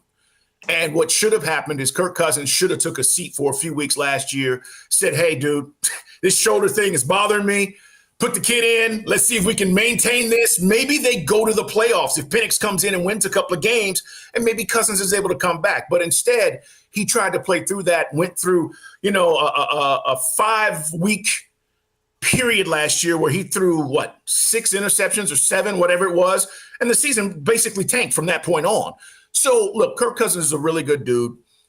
This is not a personal situation, but a lot of Falcon fans feel like he wrecked the season, including me. And with that said, the decision was made to go with Penix. And he's been a total professional, by the way. I mean, he's not disrupted anything. He's been the guy you expect Kirk Cousins to be in his entire career. But he wants to be a starter somewhere else. And Raheem Morris said it yesterday, right before practice. We were talking with him, and he said, look, I don't blame it. Everybody wants to be a starter in this league. But those are not the situations or circumstances for Kirk Cousins right now. If something opens up, the Falcons obviously are open to potentially negotiating a deal with some team that may need a quarterback. But right now, to be quite honest with you, the Falcons have the best backup quarterback situation in the league. God forbid if something happens to Michael Penix, you get to throw Kirk Cousins in there and you know, when healthy, what he's good for. So Cousins is fine. He's been at camp. He's been playing, really well, considering he's playing with the second team for the most part. But there's nothing new in this story except the fact that Penix is the starter and Cousins is the backup. You were asking about, I think, Drake London and London, in Pitts, yeah. Yeah, look, London is different. And I've seen a lot of wide receivers in my career at being at different camps and covering guys, and some guys just practice differently. Some guys, you see how they practice, and then it translates to the game. And for me, that's what I see a lot of with Drake London. There's not a catch in practice or ball that he's not going after. There are no missed throws. I mean, you have to literally you have to miss him for him not to go for a ball or to high point a ball or to go get a 50-50 ball. So the way he practices, and I've been saying this to our audience, he's going to have a really special year. The other thing about this, guys, and before I get to Pitts, is that Michael Penix and Drake have a connection. And I got to credit our play-by-play guy. I don't think he's patented this yet. But last year when they played in those 3 games, he used the phrase 9 to 5, which is number 9 to number 5. I like that. And Wes, his name's Wes Durham, obviously, broadcaster for a very long time. He's done Falcon games for over 20 years. But Wes's father was a very famous broadcaster. But I got to give Wes some love because he used that phrase during the broadcast, 9 to 5. And everybody's like, oh, that's kind of dope. I like that. Yeah. And so we've seen a lot of 9 to 5 in camp. They have a connection. The other part about this is when you ask me about Pitts knows the criticism he's received about not living up to being the 4th overall pick in the draft, how he's been injured the last few years, and how he needs to do something. They picked up his 5th-year option, but this is in essence a contract year for Pitts. And when I talk to him, I've given him a lot of crap on the air in regards to like, yo, I need you. Last year, we came into the season, I said, Pitts is the difference maker. I need you to step up. And he didn't. I mean, he had an okay season, but it wasn't spectacular. And coming into this year, I've said the difference in Pitts, and this is what I've noticed, he won't say it, is that I think Michael Penix, first of all, they have a connection. They bonded over the summer and in the offseason over golf. And those guys playing golf together, all of a sudden now, I think you have a quarterback who's instilled confidence in him. And they are on the same level when you talk about from an age standpoint. So they can talk about similar things.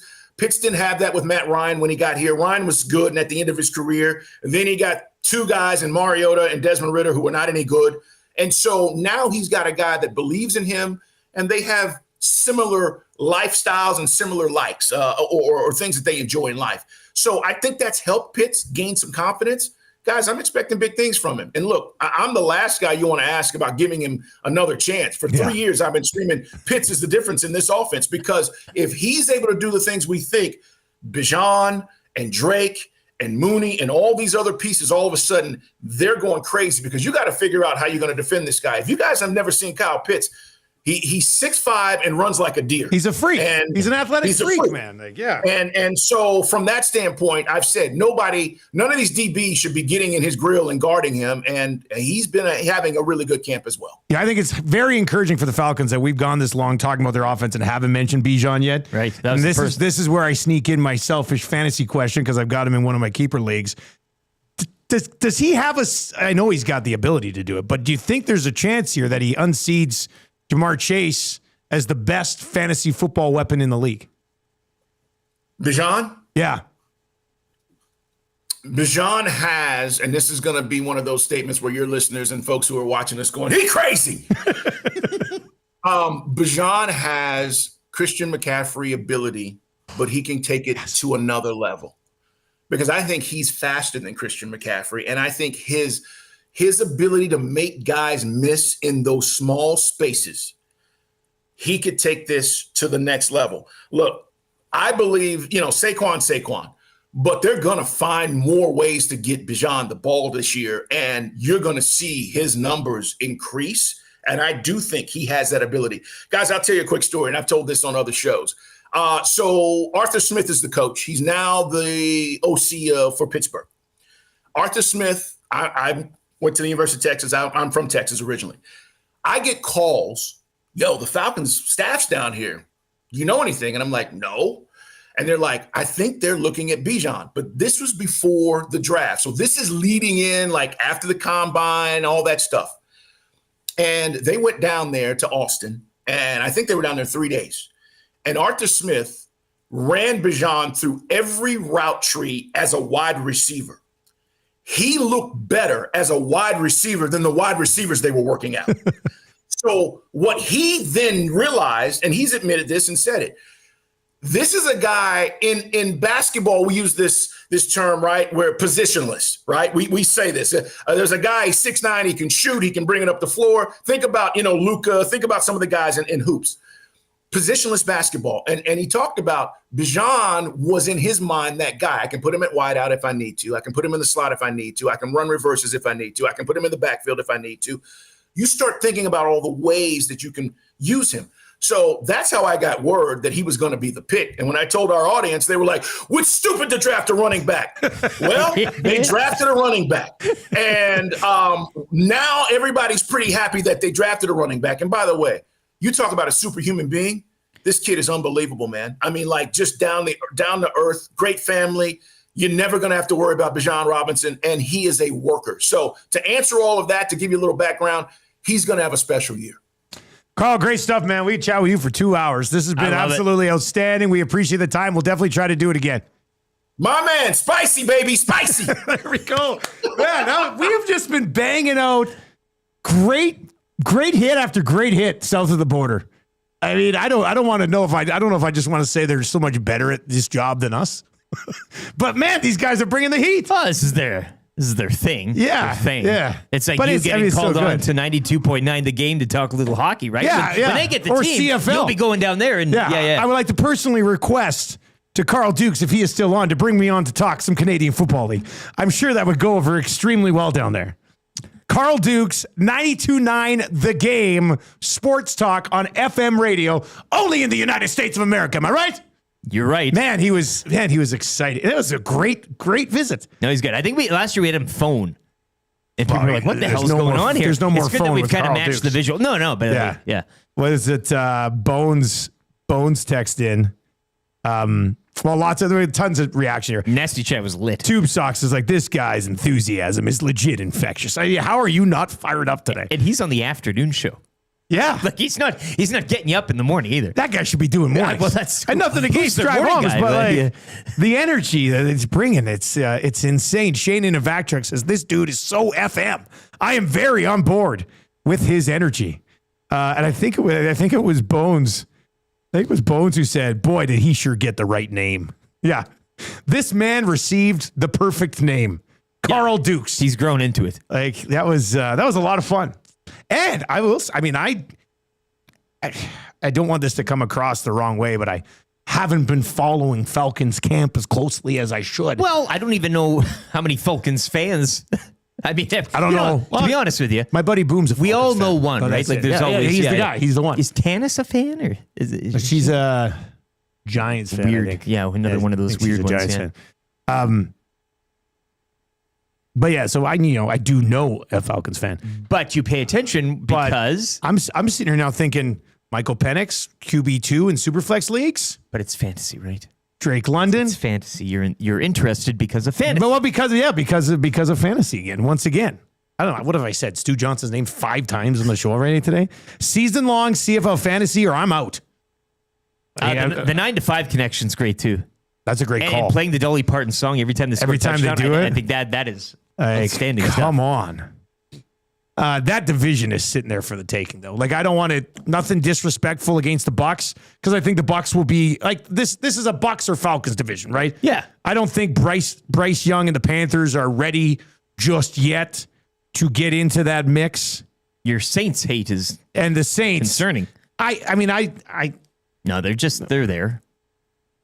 I think the Saints are purposely going to try to tank the season to get a quarterback next year. I mean, Sure. that's probably what's going to happen. Work the system. So if Penix is the real deal, as Duke said, man, maybe they do take a run at the Bucs this year in that division, which could be good. That could be a lot of fun. But he fired me up so much. I'm ready to go smash overs on season-long totals for Penix and even Pitts. And Pitts, don't even get me started on Pitts from a Well, I know the fantasy frustration. perspective. I mean, That's just it. maybe the most disappointing dude in fantasy in the entire league in the last 3 years. But you know what he shouldn't have done? He shouldn't have told us that. He thinks Bijan Robinson can do everything Christian McCaffrey can do, but faster. He's a better receiver than most receivers. I already loved Bijan because he helped me to Spite League title last year. But it sounds like I'm winning Spite League again if he has the season that Carl Dukes thinks he can have. And I think the Pitts-Penix golfing story as well kind of heightens your fantasy value on him now. Yeah. I mean, And it makes a good point. The connection, though, right? Matt Ryan's career was in a totally different place than his. I mean, you're making connections, and then the other two seat fillers they had, I mean, you don't really... So this is... Now maybe he's found his guy, and maybe this unlocks him. Burglar is in and says, somebody get me a brick wall. Yeah. I mean, you're not wrong. That was very exciting. You know who I feel bad for right now?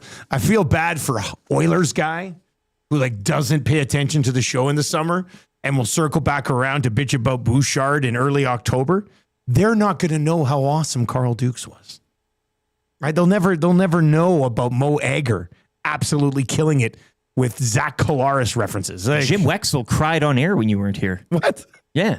Well, a coworker of his passed away. Oh, no. And he was talking about, no, it's okay. You didn't know this. Okay. But he was, but again, very showing his they're real people. They're, characters, true characters. This is by far our best run of NFL season previews that we've ever had. Well, did we not complete the gauntlet one year? I know we hit them all. Moist Man wants Raiders, and it is tough on the show 6 to 9. We usually have those West Coast guys in the 9 o'clock hour. Yeah, it's tough now because it's so early. It's tough to kind of do the gauntlet, but I mean, we're getting there. I was thinking of actually going to Tampa tomorrow with who do we get from Tampa? Greg Allman, perhaps. A little Greg Allman sprinkling of Greg Allman. Yeah.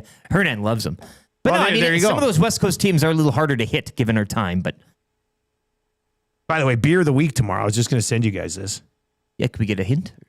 Well, it's going to be Blind Man. Oh, okay, yeah. Yeah, Blind Man. Hernan can't have any because he's training, he said.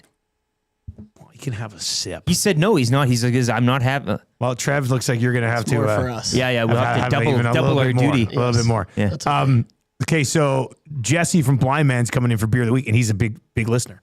So you love when those guys roll in, Oh, yeah, right? he'll know Because what's they going get on, it, yeah. they know the bits, and the. Well, it's Dandy Brewing, but his email's Blind Man. I don't know. They must be linked. Anyway, so Dandy Brewing. Maybe that's his nickname. They have a beer. Dandy Brewing has a beer called Dang, and it's like a play on Tang, the orange drink. I wish I was here for this. Inspired by the bright, bold flavor of Tang, the iconic orange drink mix, Dandy Dang brings juicy citrus notes of... Oh, I want to be here for this. So we'll be adding powder to beer. Wouldn't that be something? It's a regular Dandy beer. Oh, here now It's you just mix the Tang. They're in just it. dumping Tang in. Anyway, Jesse's going to be in tomorrow with you guys. right. And it should be a pretty Maybe good there's time. some orange in it, Hernan will see that as a bit of it's a juice. It's healthy. I mean, for all we know, it helps people who are going to do a marathon. Exactly. Or half Yeah, marathon. bang on. That could be it. He gets tested. And it's like, Yeah, sorry, man. you've got this dang in you. You tested positive for Tang. It's and he goes, I didn't know I put it in my body. It was dang. It was dang. Banned. We are doing an auction today. It's going to be a good time next week. It is the Feast on the Field, which is happening. Play Alberta Field, Commonwealth Stadium. Big dinner right on the turf for the Capital Care Foundation. So we're auctioning off 2 tickets, basically 2 spots here. You'll come to dinner with us at the Edmonton Sports Talk table for Feast on the Field Thursday night, and then 2 spots to golf in the Capital Care Foundation golf tournament, which is the next morning at Red Tail Landing. It's an 8:30 shotgun start. Jeffy has the top bid now at $750.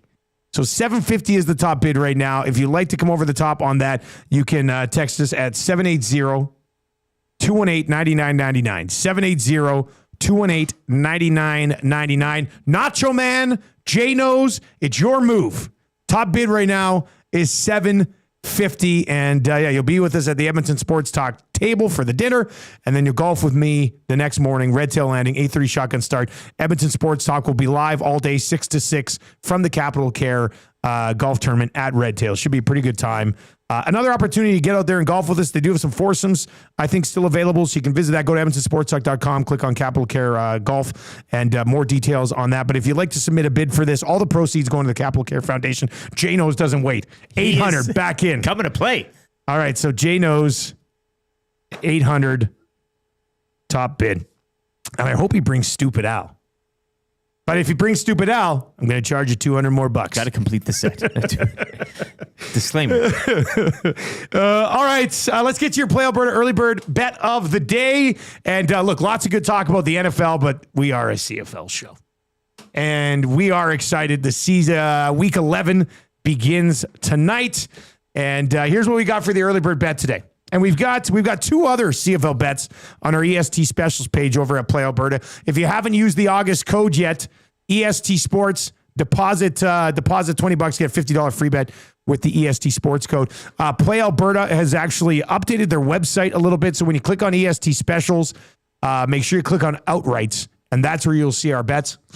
These ones were up from earlier in the week. Elks to win, Riders -2.5, Lions -2.5. I still love it. It's at +392. CFL partner parlay from yesterday, or from 2 days ago. Redblacks +12. Argos and Elks over 48 or 48 plus. Ticats +10. Lions +1. Kind of like that one too, +280. And then for tonight's game, Redblacks +5.5. Drew Brown over 275 passing yards. We mentioned how the Bombers basically missing their two starting corners, throwing in guys who don't have a lot of CFL experience. Drew Brown's feeling it. I think there's a couple of deep shots that'll be taken by Drew Brown. Yeah. Drew Brown against his former team in Winnipeg. Yeah. That's another storyline. Side revenge game here, maybe. Redblacks +5.5. Drew Brown 276 plus passing yards. That's +178. It is the early bird bet of the day. And you can grab it over at playalberta.ca or on the Play Alberta app. Make sure you use your game sense when you're playing at Play Alberta. All right, on the way next, I got beef. It's always a fun segment. This has been a great show so far. Lots of energy. Carl Dukes just, my God. Like, I want Carl Dukes on every morning, even off the air, just to pump us up for 5 minutes. You should get a cameo of him. And then we just play just play it to yourself every morning. This is Carl Dukes. Hey, stupid, wake up. Time to do the show. Like, that type of, really kind of, a 30-second, and you're... That's like your alarm clock? Yeah. Hey, stupid, wake up. Carl Dukes, 92.9 the game. We should have got a clip of Love That Chicken at Popeyes. He would have been a real good one, yeah. Dukes loves chicken at Popeyes. I Got Beef is on the way next for Acme. What are you beefing with right now? What do you have beef with? There's got to be some beefs. I know there's some beefs. Summer beefs, fantasy beefs, workplace beefs, relationship beefs, show beefs, station beefs, so many beefs. 780-218-9999. Send your beefs in to the Paris Jewelers inbox. Reid Wilkins on the way in about 15 minutes as well. Let's get to a sports update right now for Mitch from Park Mazda, a handsome man. Here's the latest. Changing 100.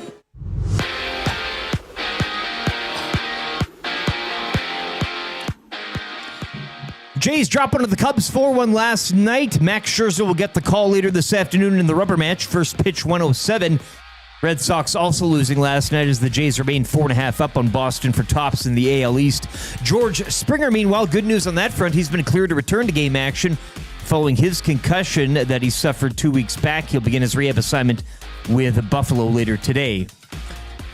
Felix Auger-Aliassime seemed victorious last night at the Cincinnati Open as he defeats Benjamin Bonzi. He now finds himself in quarterfinals action later on this afternoon at 1 against top-ranked Italian Yannick Sinner. The Edmonton Stingers will visit the Calgary Surge tonight in a CEBL playoff play-in game. The winner will advance to face the Vancouver Bandits in the West semifinal. Opening round of the BMW Championship just getting underway. No news to report from there yet. Week 11 in the CFL also kicking off tonight, as mentioned. The 4-4 Bombers hosting the 3-6 Ottawa Redblacks, 6:30 across the TSN network. Tomorrow night, Friday Night Football, Elks back home to host the Argonauts. 7 o'clock, Dustin Nielson has the call on TSN. Sports update brought to you by the great staff at Park Mazda and dealer principal Mitch Lewicki, where he doesn't have a lot of beef this morning, but he does have a lot of 3% milk. Hi there. If you're like me, you like to picture yourself in luxury, even though there's absolutely no way you could afford it. And if you can, well, even better. Thankfully, I picture myself in something that is luxury, but still absolutely affordable, like the all-new Mazda CX-90 from Park Mazda. With the new luxury features like facial recognition settings and quilted detail Napa leather seating, I can pretend to be comfortable with all of my proper settings activated without even touching a button. Thanks to Mitch Lewicki and the great staff at Park Mazda. I like to picture Mitch Lewicki with like a giant eagle's wings and singing lead vocals for Leonard Skinner with like an angel band. And I'm in the crowd hammered drunk. Park Mazda, your dealer for life in Sherwood Park off Y Road, parkmazda.ca. Very impressive. Taking a few years to put all this together.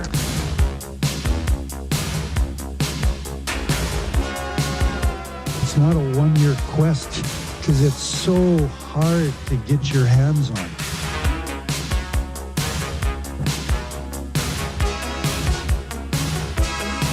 At this stage of my life, I don't invest in green bananas.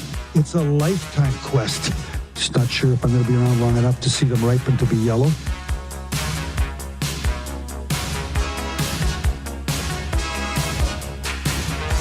You can't party enough when you win that thing. It's a party machine. Party machine. That's why it's the Stanley Cup.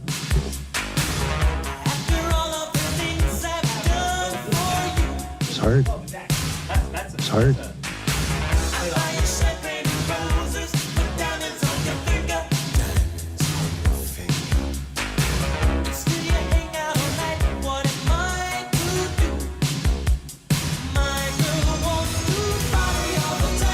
$7:34. I mean, all you have to know is you have to listen to the Shirelli song and the Holland song and tell me who was the worst GM.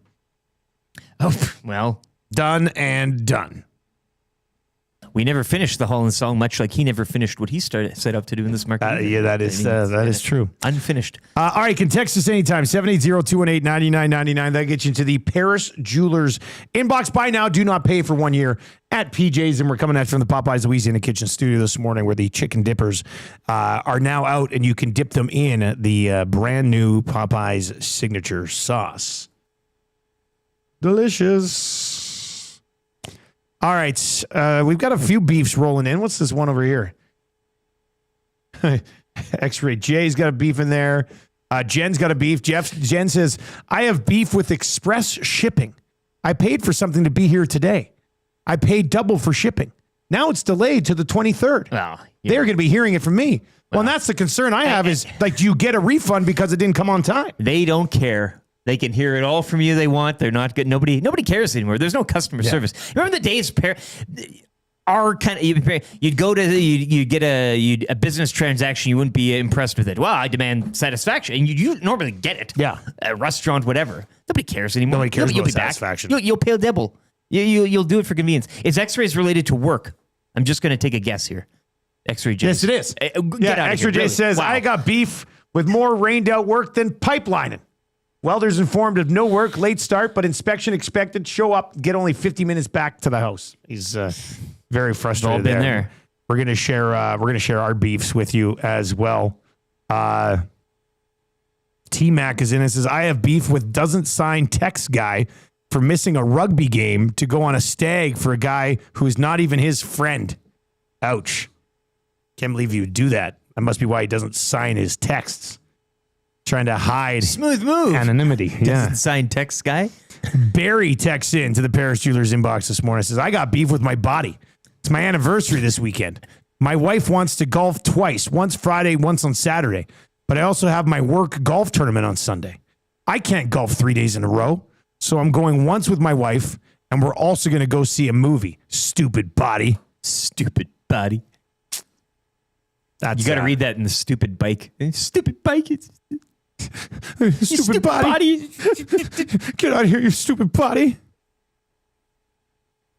JV texted. It says, want great customer service? Head to Windsor Plywood, Leduc. Sounds like there's a story here. Yeah. Yeah. Okay. I mean, it's just good customer service. No, but I mean, a specific, like, I don't mind a testimonial of them going above and beyond. All right, what are we beefing with, boys? What are we beefing with today around the office? Text your beefs to 780-218-9999. But what are we beefing with today? Well, I too have a stag this weekend. This weekend, yes, you do. And I have a beef with one particular guy who's invited on the stag. We're going to Regina for a Rider game. Okay. We're leaving Saskatoon on the big van trip. It's going to be fun. It's a great time. It's like the Labor Day bus trip that we're doing here with the Elks. Yep. I mean, it's the same type of thing. More information, EdmontonSportsTalk.com. More condensed, more small. But there's a guy that lives in Regina, Pete. Oh, yeah, I know Pete. He eats cheese naked in front of the refrigerator, right off the block. He's an eccentric man. I don't have beef with that. No, well, he cheesing. But he feels like if you go there, you got to go there for him. Okay. And it's like, it's not your stag, man. And now he's like, oh, well, nobody's going to be staying with me then. Well, no, we got to go. We got to work Monday. We got to go back that night. Yeah. That's the point of having a 1 o'clock game. He's like, well, yeah. I'm like, dude, it's Corey's. It's Corey's day. Coleman. You go to a stag. You go to a stag do, or what do they call them? A hen party for the whatever the whatever the stags and the hens. It's for the person getting married. You know, I selfishly would have loved Corey to have a stag here in Edmonton so I don't have to travel. Yeah. Perfect. Great for me. Unfortunately, it's his stag and he gets to choose the terms. So we're going there. We're taking from now he lives in Regina. He's like, oh, I'm not going to be on the trip. Well, Dad, you live in Regina, man. If you wanted to drive up to Saskatoon to take a bus down to see the game and then drive back to Saskatoon, then drive back to Regina the next day, go ahead. So this whole group, it's bordering on annoyance. And I'm just going, money, here you go. I'm in. That's what you do for a stag. That's what you do for a What's stag. the money? Where do I send the money? Who do I send the money to? Can I bring I look anything? forward to it. Done. Not all this whining and complaining that it's not more centered and focused around you. So actually this feels good because I don't like nobody calls him out on this stuff. And I know he doesn't listen to this program. Yeah. We're pretty good friends, but he doesn't. Yeah, no, of course not. He's not going to care. It hampers him too much to listen. And then, so he's going and he's sitting. He's like, well, I'm not going to, because we're going to be in the pill zone. He's not going to pill country? Oh, no, he's sitting in his own season seat. He goes, well, come on. And if you go down there, he'll be, and if you go down here's there, the thing, he's not even on the stag. No, if you go down to visit, he'll be like, he's not even on the stag. No. He's refusing to take part now because we're not taking part in what he wants.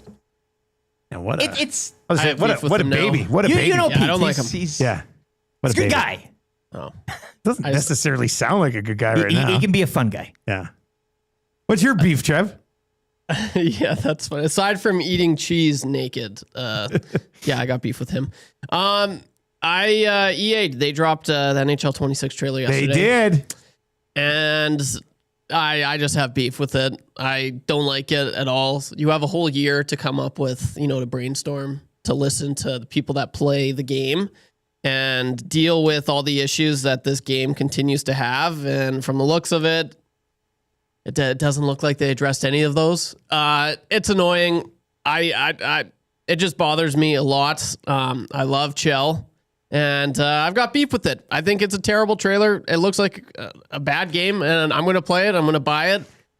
So what does it matter? And then I'll really have beef with it. Yeah.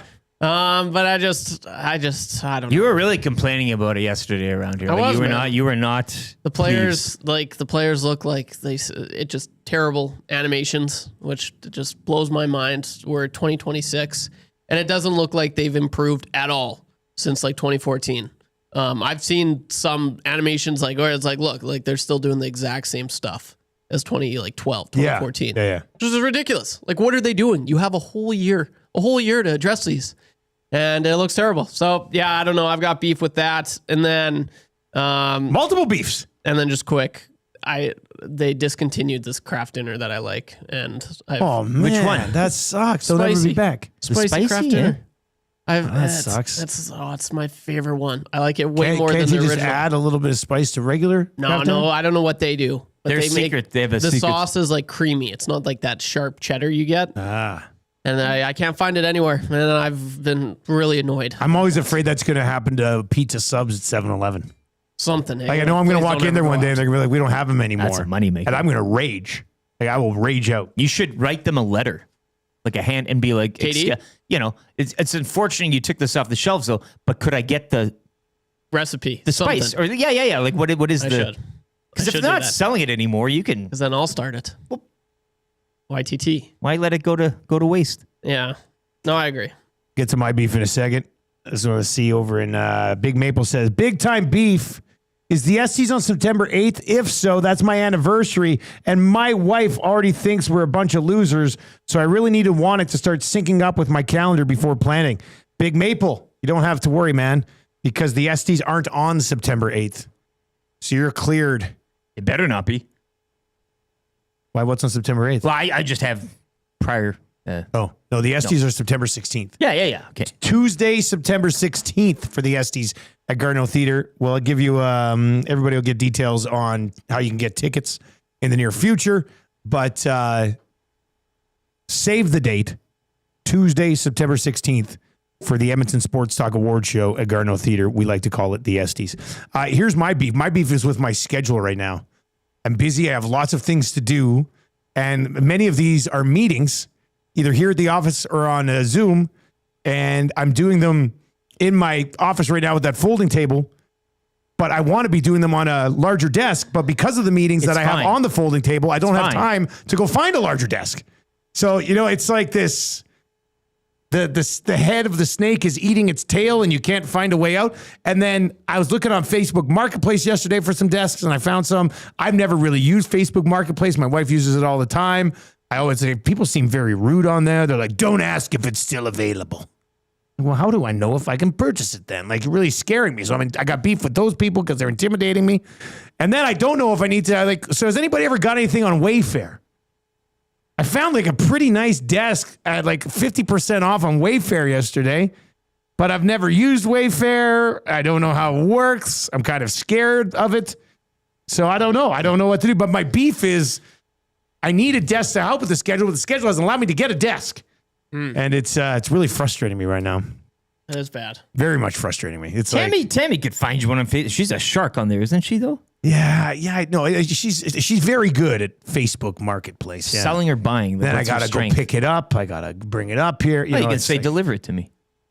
I don't think a lot of Facebook Marketplace people deliver, buddy. If they want to make the deal.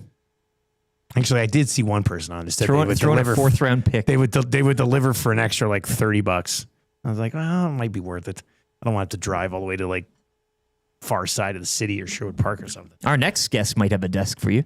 Well, these guys a gaming put desk. the table in. If it wasn't for Reid Wilkins, well, it was Jason's. I think it was Jason's. Well, whatever. He just helped. If it wasn't for the Reid Wilkins show in general, I wouldn't even have a small table in my office. You'd rather have no table right now than that. I've waited my whole life to have an office, and we've been here for 3 weeks, and I've been too busy to properly set up the office. So my office might look how it is for months. It's going to be after Grey Cup. I'll be like, time to get a desk, boys. All right, let's bring in Reid Wilkins from the Smash It Reid Wilkins show every day here, 3 to 6. Reid, well, you got any beefs, buddy? You're a nice follow-up to the I Got Beef segment. You must be beefing with something. Yeah, well, I got a beef with your office as well. Absolutely. It's time to get a desk. That was totally Jay that brought that in and set it up. I just did You helped. I just participated in the video. My office is a real eyesore on the overall office, isn't it? Well, it is kind of funny. If Jay and I were joking that imagine giving somebody a tour and everything looks really normal, and then they'd be like, that can't be the owner's office. They'd be like, that must be the kids' play area or something. They must have a little daycare for some of the people's children that work here. They must dump them in that room, and that's where they play. But you'll get a desk. I didn't realize that. I don't use Facebook Marketplace. I hear about it. I've never looked at it till yesterday. Yeah, I don't spend a lot of time on Facebook at all, just because it became over the years this place for just irrational arguing and hatred, I feel like. So I usually go on it every morning, see if it's anybody's birthday that I should text. I get the little notification on Facebook and do a quick scroll, and then I'm usually off it till the next morning.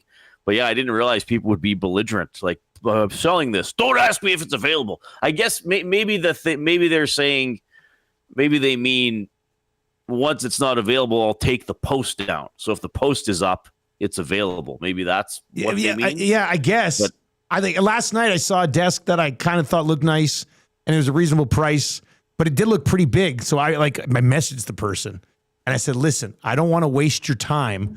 I'm just wondering about the dimensions on this desk because they weren't posted in the post. I thought that was a fair question. I think so. Yeah. That's a fair question, I think. Well, if they didn't put the dimensions, then that's the thing. Then actually tell people what you're selling if you don't want any messages. Like you have to fully describe it. Like you just be like, desk for sale. These are the best picks I have. Have you seen the jokes? I think they're real. Maybe I did see these on Facebook. Maybe it was on Instagram of people trying to sell mirrors and trying to take a picture of the mirror. And some of them are obviously trying to avoid being in it. And then other people are just like obviously in it. Like they didn't maybe think like, oh, I probably shouldn't have my reflection while I'm in like my underwear trying to sell this mirror. So maybe we should look for him. We should start. That's a bit you guys should do. We're trying to buy a mirror for the office. And then every week you put up, is this an available mirror? And then, but it's just like a horrible picture of a mirror or something like that. I don't know. We have to work on it. There's something there. I just thought of it. Yeah. I got a beef. Okay. I got a beef with the rotation of the Earth and the path of the Earth around the sun. Okay. I mean, it's like Gager standing out the window yesterday. Like now we have that nice room where we all congregate, and Gager, he points at a tree, leaves changing. And then he like walks like he's like a cowboy at a saloon. He's like, and we look, there's like these 2 leaves on a tree that are already changing. It's +9 right now. My furnace came on briefly this morning, and it's dark at 9:30. Like, no, I still want it to be light out till at least 10 for another month. So the path of the Earth around the sun. That's what I have beef with. Yeah, I remember what did I had that beef with one time was how there's only 24 hours in a day. Remember, I was like, why don't we just make it like a 26-hour day? You can really do whatever you want. Yeah, you technically, but no, we have to be told it's 24 hours. Sure, so, I mean, I kind of understand where your beef's coming from. And now, last night we finished swimming and we were going out to the vehicle around 9 o'clock. And Marshall's like, Daddy, it's starting to get dark out. I said, I know, son, this is happening. Like it's already time. It's too soon. It's definitely too soon. Yeah, it kind of makes me a little sad. Reid, we've got the Whipping Boy bracket today is Dubnyk versus Koskinen. Yeah. And it's basically, actually, as of this moment, on YouTube, it's 50-50.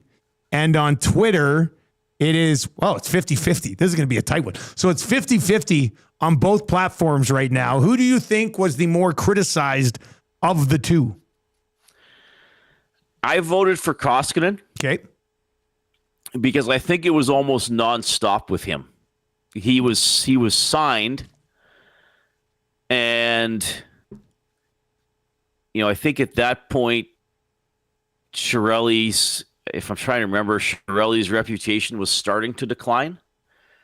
And I'll go on a side note about Chiarelli when I'm done this answer, if that's okay with you guys. Of course it is. It's your segment.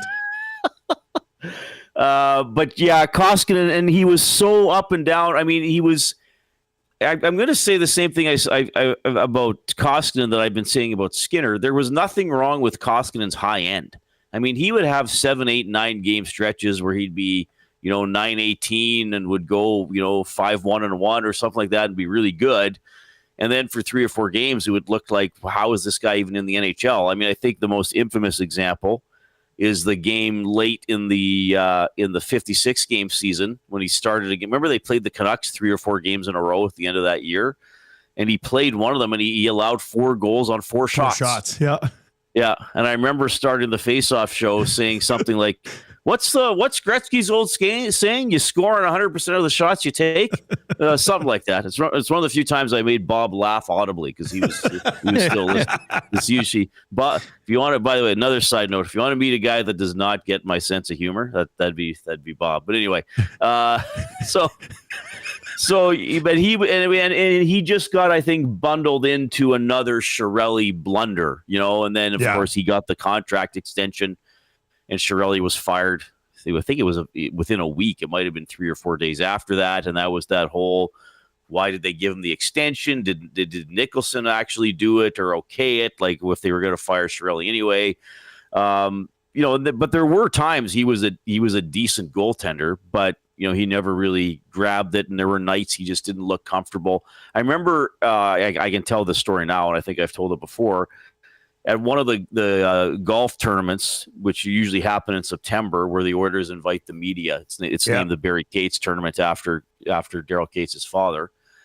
And Chiarelli was talking about when Koskinen was just going to join the team, and he said, he's pretty good with his feet, but he has trouble catching the puck. And I remember thinking, like, well, that doesn't sound very good, or something like that. So they knew, they took a risk on him. But I think it's also a lesson that you look at some of those stats for goalies in Europe, and you'll see, like, oh my God, he was like 927 with a 1.50 goals against average. And then you look, and he's like, oh, he was only the 6th best goaltender in the league. I got to sneeze, guys. Hang on. Yeah, no, all good, man. Reid's going to go sneeze. And you know why those numbers are, like, having gone over there and called the Spengler and watched the Spengler, the high danger scoring chances on the big ice are just few and far between. That's why all those numbers are so big over there. Puck's far away from the net. Yeah. So, and that's, I mean, I'm talking about a variety of different topics here. This is with the Tomasic thing. If you want to be optimistic about Tomasic, he got a decent amount of goals in a league where maybe there isn't a lot of scoring, right? So that's the one argument. So I think Koskinen more than Dubnyk. Dubnyk looked like he was really on the uptick in that 48-game season, would that have been 2012-13, I think, where they didn't actually play any games in 2012. That was when the Oilers were challenging for a playoff spot at the trade deadline, and they acquired Jared Smith. That was the Tambellini deadline, yeah. Right.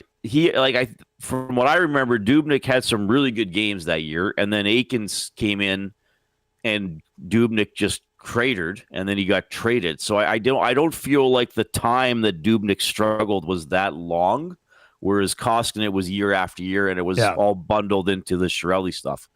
Now, I always say this about Chiarelli, and I know it's going to really anger some people who just want to hate on him. Peter Chiarelli's first year and a half as the Oilers general manager was very good, bordering on excellent. Now, I know the Reinhart trade was in there, but he traded for Cam Talbot, and he acquired Patrick Maroon. The Oilers do not end the playoff drought without those two players. As good as McDavid was in that year, his second season, getting to 100 points, and that was Draisaitl's breakthrough year. I think 29 goals and 77, 78 points. They do not make the playoffs without Maroon's 27 goals and without Talbot finishing, I believe, 4th in Vezina voting, setting a league record for wins and games played and all that kind of stuff. And there were some other little moves, I think, that... I mean, look, guys, even the Hall for Larson trade, the Oilers clearly won that trade in the first year of the deal. Clearly won the trade. There is no debate out. In 16-17, Adam Larson had a better season than Taylor Hall, and was again another reason why the Oilers finally made the playoffs. Now later on, Hall wins the MVP in New Jersey, and Larson drops off, and then unfortunately, and then was playing better, and then unfortunately his dad passed away, and that obviously affected him for a long time. So Chiarelli, and even signing Lucic. Lucic was Milan Lucic for about a year and a half, and then all of a sudden he couldn't score, right? So Chiarelli made a lot of good moves that helped short term, but really nothing that helped long term. Reid Wilkins with us on the show this morning. Want to flip over to the Elks at home against the Argos. We're going to have Aaron Korolnek from TSN 1050 at 8:30 today to kind of look at the other side of this thing. But do you see the way they won the last game and finally finding a way to get it done in a big moment? Is that a launching point for the season, or is it a one-off? What do you expect to, do they go out against... It's Keon Julian Grant catching the ball in the end zone. Yeah, do they go out against Toronto tomorrow night and Arbuckle throws for 350 yards and they lose by 10 at home? What's your vibe, or what's your thoughts on this team coming off the win and getting another relatively winnable game? Well, I hope it's a launching point. Now, it's still going to be very difficult for them to make the playoffs. I've been saying they still have to win. Like, I'm not even worried about looking at the whole season. I think they have to win 3 of their next 4, and then they're 5-7 with 6 games left. And then you can make a sprint for it and try to get in. I think there's always value in winning. I mean, everybody feels better. David Beard on the show yesterday said something like, now you spend more time focusing on the plays you made as opposed to, spending days thinking about the plays that you didn't make. They still got to play a lot better than they did against Montreal. I do think Toronto is beatable. I think the Elks will be able to move the ball. So they got to get the stops on defense, which they have been finding ways to get. I mean, Montreal got, 22 points, and 7 of them would have been off a kick return. I can't remember which touchdown he missed the field goal or missed the extra point on. But, if they hold Toronto to around 20 points, I think the Elks should win, given that they have Fajardo at quarterback and they've been moving the ball decently. They got to protect them, and hopefully they get some sort of a run game going. It's going to be pretty disappointing if they come out and Toronto is putting on an air show and the Elks are dropping passes and not getting a run game going, and it's 17-3 Toronto at the half. I know I'm going to be sitting there like, well, here we go. This is still the team. But I hope it's a bit of a really, I hope the last 2 games are a little bit of a shift, because as much as I can say they by merit they should have lost to Montreal, they should have beat Hamilton. I mean, they actually played pretty well. So did Hamilton, but they probably slightly outplayed Hamilton in the end and just couldn't get it done. So I hope it's a bit of a shift, and we're talking about the Labor Day game as being very, very meaningful for the Elks. If we get to that time of year, like if they're 4-6, what would they have to be? Yeah, if they're 4-6 going into Labor Day, I mean, there's hope, right? The problem is you have to catch somebody in the West. Finishing ahead of both Toronto and Ottawa does not get you into the playoffs if you're last in the West. And that's the problem. I mean, Winnipeg's probably going to win tonight. BC's got Montreal, who's slumping and with injuries. So it'd be great if the Elks got that 3rd win, but if both Winnipeg and BC get to 5 on the weekend, you're still in a pretty tough spot. It's coming up on your show, Reid. We have 80 years of age marathon runner Ken Davison, who showed up yesterday to scout out the location of the station. So he did actually pop by yesterday? Yes. Oh, okay. Yeah. Yeah. So I did, and I just got an email this morning from his son, Colin, who's a listener. And I did interview Ken in 2018 when he ran his 100th marathon. I think this is 137 or 136 on Sunday. Does he do a half, or doesn't do the full? No, he's doing the full, Jay. What? We're talking 130 some full marathons, 42.2K. Oh my He's God. 80 years of age. Okay. So for everybody who's like having trouble, who's listening to this after hitting the snooze button a few times, get up. All right. You walk into the bathroom to take a leak and make your coffee. Oh, I'm so out of energy. Yeah. How many marathons has Ken Davison run this year? He's 80. What time is he on today? 4:45. He's the past the pantry athlete of the week. Athlete of the week. I love that. That's perfect. That ties in nicely. Yeah, and I was talking to him a couple of days ago, and I was like, "You're going to get a gift card to Pasta Pantry." And he goes, "Yeah, I eat there all the time." So this is perfect. Yeah. And he's coming in. He's coming into studio. So I mean, to me, that I hope people enjoy this segment. Like I just hope they like. I love stuff like this. Of course, I love talking about the orders and the all the big stories. But I mean, to me, these are the things that really are memorable. I think when people look back on shows, and then we'll I don't know what else we're gonna have for guests. We'll talk Elks. We'll have fun. Jay's getting ready to run, so we've been touching on that as well. So it'll be a fun show. Good stuff, man. We'll see you later. All right, love you guys. There you go. That is it, Reid Wilkins. I love you too, Reid. I haven't heard him say that. That was he's nice. Showing himself a bit. I don't know if he ever said that to Stoff. Well, taking a page of the Carl Dukes book as well, too. Yeah, Right? no, Like he's bringing the spice there. I love man, there's a few different places I want to go. First of all, Ken called me yesterday afternoon. That's exactly where my mind went. It was legendary. I'm sitting there, and very rarely do I pick up the phone. Yeah. I don't even really like being on the phone. And I was already on the phone with somebody else. And the phone's ringing, and it says 7. And I'm like, I feel like I should pick this up. I said, just give me a second. So I end or hold and accept. I'm like, hello. He goes, it's an older guy, right? He's like 80. Yeah. Is this Edmonton Sports Radio? And I thought, for a second, I thought this is a scam. So I said, kind of. Maybe. And he goes, I'm looking for your office. I have an interview. And I was just like, oh, okay, well, but I don't know how he got my number. Reid doesn't know how he got my number either. So I can do anything. He's going to run up the steps for the interview.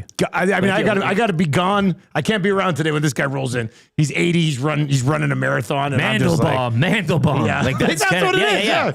Yeah. Bring your job if you need one. It's too good. Nelson Hackwich, who was on Reid's show yesterday, is in the YouTube chat this morning. Says Argos DBs and LBs are beat up. Edmonton has a great offense. Could be an Elks dub. Nelson is the guy who does all the rosters on college football for CFL. So Nelson, I didn't know you ever check out the show, but shout out, man. It's absolutely awesome. My son and I love playing either Bombers, Elks, or Bombers Riders. He's a dream maker. Yeah, honestly, you made Marshall's dream come true. Now, if you could somehow modify the field and add a down and add a player, that would be terrific. And a rum hut in the corner. And the rum hut in the corner. That's the Marshall. What do you want to do when you grow up? I want to go to the rum hut, Daddy. I want these numbers here quickly on Cody Fajardo. John Prober, one of our stats guys at TSN, sends out just to our TSN crew some sort of it's a nice done up graphic stats pack every week. Cody Fajardo so far this season. With quarterbacks who've had at least 50 dropbacks under pressure. Okay, so this is under pressure. Sure. He is pressured 41.9% of the time, which is the highest in the league. Under pressure, under those 41% of the time pressures, he has a 71% completion percentage, which is first in the league. He has a 116.6 quarterback rating under pressure, which is first in the league. And he has 0 turnover-worthy plays when under pressure, which is first in the league. That one sticks out to me. So he's feeling the heat, and he hasn't had a turnover. So turnover-worthy play is like, oh, that could have been a pick. Pissing it away. He hasn't even done that. Yeah. When he's been under pressure. What did we talk about yesterday? Pressure creates diamonds on your finger. Yeah, that's right. And then the other thing here is it's interesting is that Chatfield on the defensive line, and I asked Cody about this yesterday when we were on some Zoom calls.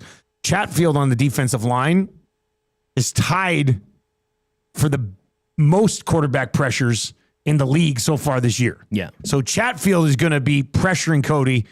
How Cody handles that, and he's handled it well so far, but how he handles that could end up being the difference in this game. How he handles it, how the O-line handles it as well is going to be something. But if they can, and as Nelson pointed out in the nasty chat, I mean, you've got a free pass almost into that second level or secondary of the Argos defense. So he's averaging 9.3 yards a pass, 6 touchdowns, 1 pick, a yard away from 1,000 through 8 games played for Cody Fajardo. I don't know how you can't be bullish on this one. They have to play the game. I mean, I get it. You that's why you play the game. But as an Elks fan, you should be feeling pretty good going into this. Here's why I would hesitate on the being bullish on it.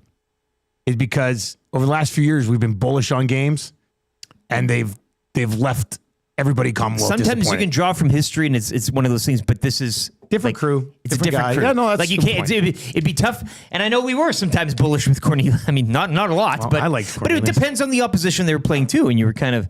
So, but I think again, you've seen it, and I know Reid mentioned the Hamilton game. I'm even going to go back to the game in Regina. They held the Rough Riders. Yeah. When everybody thought it'd be just a total curb stomping, it wasn't. So they've been growing, and they've been figuring it out on the fly here. All right, we got the third hour coming up. We've got Kind of Easy Trivia. That's going to happen right away. If you want to play Kind of Easy Trivia right now, just fire Trev a text. 780-218-9999. 780-218-9999. That is where you can get a hold of us. 780-218-9999. Gift certificate to Mr. Mike's Steakhouse Casual is up for grabs. So if you want to play Kind of Easy Trivia right now, 780-218-9999. Let Trev know that you would like to play today. We've got 3 questions, too many coming up.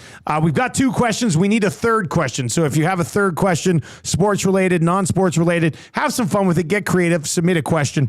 We're going to revisit that Capital Care Foundation golf auction. that we are working on. The Rock Door will be happening for Creed tickets. Aaron Korolnek from TSN 1050 on the Argos. I think Korolnek's kind of bullish on the Elks this week. Scalding Hot Takes will be happening around 8:45 today, and then the wrap for William Huff. So yes, we've got lots to get to in hour number 3 here on Edmonton Sports Talk. EST, of course, presented by our great partners over at Play Alberta. Download the Play Alberta app today. Use your game sense when you do. But if you want to play kind of easy trivia this morning, 780-218-9999. Let's get to a sports update right now for the fine folks, a place where there's great customer service. Yes. Windsor Plywood Leduc.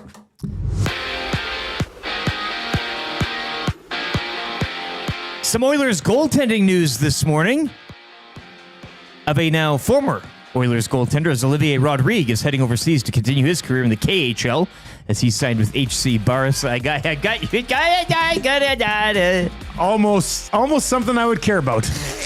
You, sir, are a sucker. Rodrigue went 0-1, appearing in 2 games last season with the Oilers, .862 save percentage in 77 total minutes of time. Also with hockey, Canada moved to 3-0 in group play at the Holinka Gretzky yesterday with a 5-0 win over the host Czechs. Canada will take on the USA tomorrow in the playoff round.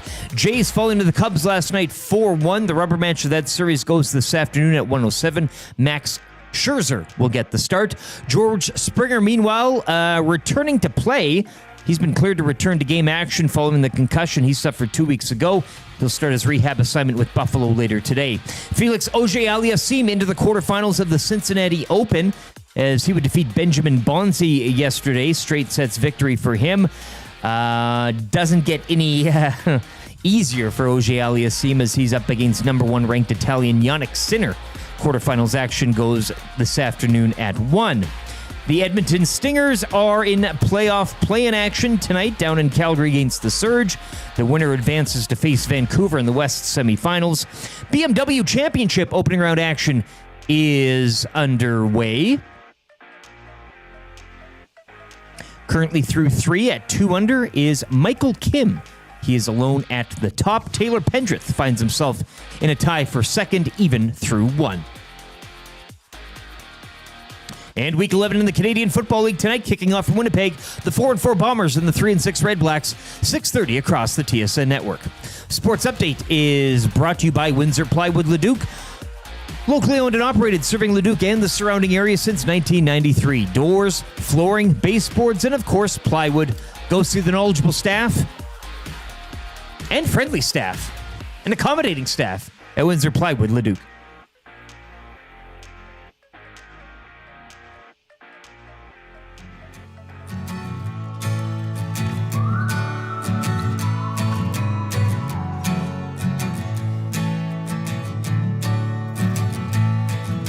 The Nasty Bash was awesome, so let's remember it with this song. The EST on Corey B, tattoos still looking strong. 6:30 it wasn't working, so old Smash said so long. Hey, I'm Nasty C and Frazier, yelling turn your headlights on. 1, here comes the 2 to the 3 to the 4. Tommy met a new girl heading out the door. Normology's stripping, his shirt just hit the floor. Oh my, good lord. Someone poured me birdie booze on a shot ski. Now you know Reid Wilkins was a mystery. X-ray J's pants got a little pissy. Everybody at the bash was a nasty. Everybody at the bash was a nasty. Everybody at the bash was a nasty. 6 o'clockers right and left. Let me pour it on your head. Moment we won't soon forget. Hey Norm, Fergie's back preps let us in. Made the last table again. Wrote it out till 2 a.m. Oh Lord. 1, here comes the 2 to the 3 to the 4.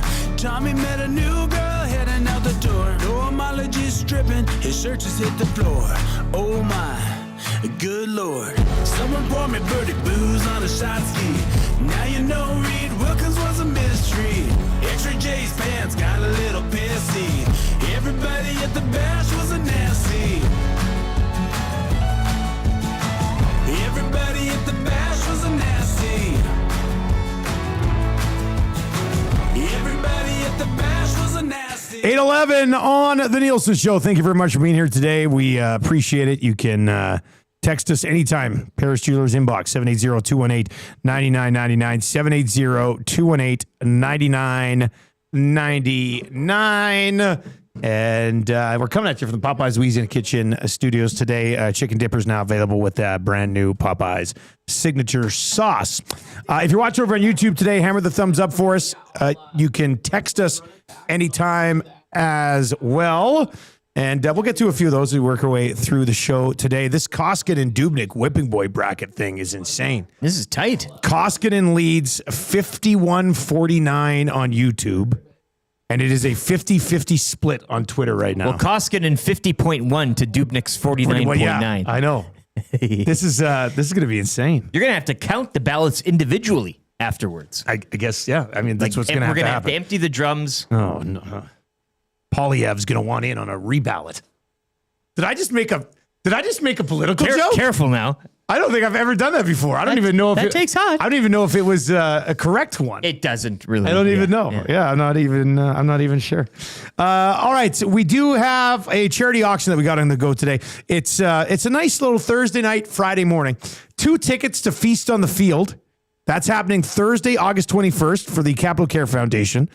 You will join myself, some other listeners, another member of the EST team for the dinner on the field at Commonwealth Stadium, and then you'll get 2 spots to golf with me in the Capital Care Golf Tournament Friday morning, 8:30 shotgun start. That's next Friday. It's not this Friday. It's next Friday at Redtail. And we're going to be doing our shows there from 6 in the morning to 6 at night out at Redtail for the Capital Care Foundation golf event. But Feast on the Field's a major event for them. And the golf tournament's a huge event as well. So we're trying to raise some money today for the Capital Care Foundation. Janos has the top bid right now at $800. If you'd like to get in on this, 780-218-9999, 780-218-9999.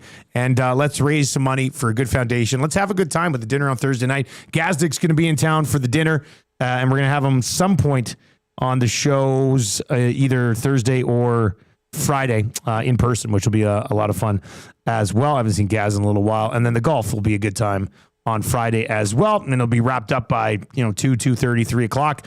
So you can take off and get on with your weekend as well. So pretty convenient little setup here. Text your bid to 780-218-9999, 780-218-9999. All right, let's get into a little kind of easy trivia to get rolling in the hour. Why not? Mr. Mikes. Summer's coming to a close, eh? Not yet. That's right, Dusty. Mr. Max is turning up the sizzle with Platypalooza, from barbecue rib platters to coastal combos with lobsters and prawns. It's big flavor all summer long. Plus, ready for your shot at sizzling summer prizes. Then into Mr. Mike's Platypalooza zone. Mr. Mike's, eat locally, enjoy casually. Mr. Mike's Platypalooza. Get a lot of food on a platter. Another one we should have had Dukes read. Oh, he would have been there. Can you read this, Dukes? Killed it. That guy was awesome today. Check him out. Carl Dukes, just after the 7 o'clock break. 92.9 the game. 92.9 the game. All right, who's playing, Trev? This is AK. AK. AK. Okay, AK is going to play today, trying to get hands on a gift certificate to Mr. Mike's. Let's bring in AK today. AK, you ready to go? I'm ready to go. Yeah, you are. All right, Trev's going to start the ticker. After we read the first question, you need 3 of 5. Good luck. Besides Edmonton, name one other team that Cody Fajardo has played for. Montreal. How many wins do the Elks have this season? 2. Did the Blue Jays win last night? No. What sport does Xander Schauffele play? Golf. Which city is home to the NFL's Falcons? Atlanta. Oh, this guy knows sports. Does this guy know sports or what? No. God. Damn it, shit. Stop it. They are going to remember that AM radio is a viable and modern source for news and entertainment. Totally. People don't listen to AM like they used to. Seems like it's more about FM and color TV. That's stupid. It sure is, Kevin. I'm stoked. You stoked? I'm stoked. Just so stoked. You cannot come to my house. No, not today. Cannot come to my house. No, not today. All right, we are off and running on what is going to be an incredible third hour on the show today. Aaron Korolnek from TSN 1050 is going to join us. They also call him AK, which is, what are the odds? Huh, that's crazy. Having those initials and turning the age of 47. Like, that's the year. How old is Andrei Kirilenko right now? Has Kirilenko hit 47? Well, and his... He was. I think he's got to be close to 47. He's got to be older than 47. 44. Oh, we got 3 more years until Andrei Kirilenko is AK-47. He's a decent ball player. And Russian, too. That's the thing. That's why. That's the first name I thought of. I was like, man, Andrei Kirilenko. Like, let's go. All right, let's dive into 3 questions too many. Then we've got the Rock Door before 8:30. We're going to open up. It's a little bit longer today because we're going deep into the catalog. So it's a little bit longer today. We've got 1 more pair of Creed tickets to give away, courtesy Play Alberta. You'll join myself, my wife, 3 other winners, and whoever they're going to bring. And we are going to be in the Play Alberta suite at Rogers Place for Creed on Tuesday. It's going to be outstanding. And then Scalding Hot Takes still to come around 8:45 today as well. So we've got a jam-packed third hour. Tell your friends how easy it is to listen to EST, tune in, iHeart, EdmontonSportsTalk.com. Is Anthony Kim 47? No, he's 40. Old Gil says Anthony Kim in this. He's another one we can celebrate. I think every time these people turn 47, we have some sort of... Just take a quick... welcome to the AK-47 Club. The AK-47 Club. All right. Do you have a liner for the segment today? Yes. 3 questions too many. Brought to you by the great staff at Park Mazda, where they jokingly refer to their boss, Mitch Lewicki, as the Carl Dukes of the dealership. Park Mazda, your dealer for life. Brings the every morning, full-blown Carl Dukes. Same type of heat. Yeah. I think you have to. Selling cars is a tough biz. A lot of gum chewing. They like a gum. You think so? Remember Jay Sinkler? He loves chewing gum when he's selling. Oh, does he? Selling toilets, he says, or whatever. So car salesmen chew gum and chefs smoke. Yeah, that's it. I swear to God, every chef show ever on TV, it's like they're just hacking darts all the time. Yeah. And they get their smoky hands on our food. Or vaping. Don't necessarily like it. More vape. I heard vaping's not good for you. Get the popcorn lung pop. All right. Do you have a Twitter account? Yes, it's at Lieutenant_Eric, where I've retweeted the tight race between Koskinen and Dubnyk today. As you had it, the whipping boy bracket begins. Round 1 goalie region. Who is the most criticized Oiler? Have your say. Vote today. Exercise your democratic right. Yeah, the only people that we would be disappointed in are those of you who don't vote. Well, yeah. On the whipping boy bracket. Hey, no complaining. All right, question number 1. Over or under 29 and a half days until Connor McDavid resigns, boys. Yeah, what are they? Haven't even discussed numbers, right? Is that what I saw? He's still living his best life. Well, yeah, he's 20 and a half, you said? 29 and a half. 29 and a half. Dipping in on so we're looking at stuff. He's got a lot of honeymoons to get to. So. What's it like September 13th-ish? I would say under. I think this thing happens first 10 days of September. Yeah, I'm going to say under as well. Yeah, I think so. Early September. Okay, so what is your drop dead date for worrying? Like if he's not signed by September 20th, are you like, what's going on here right now? Yeah, that's probably when I'd be like, he's gone. September 20th. Can you imagine if he's playing this year without an extension and like unrestricted free agency looms? My God. You know what? I will say this. For Edmonton Sports Talk, McDavid playing the year with unrestricted free agency looming would probably be the best thing that could happen for us. Absolutely. Like as far as views and conversation and stuff goes. Chaos reigns supreme. But I think it'll be done within a month. Has to be.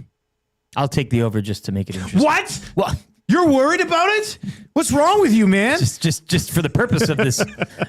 Wow. Did you hear what? Oh, wow. Lieutenant Eric says McDavid won't sign for at least a month. Lieutenant Eric, McDavid on the way to Toronto.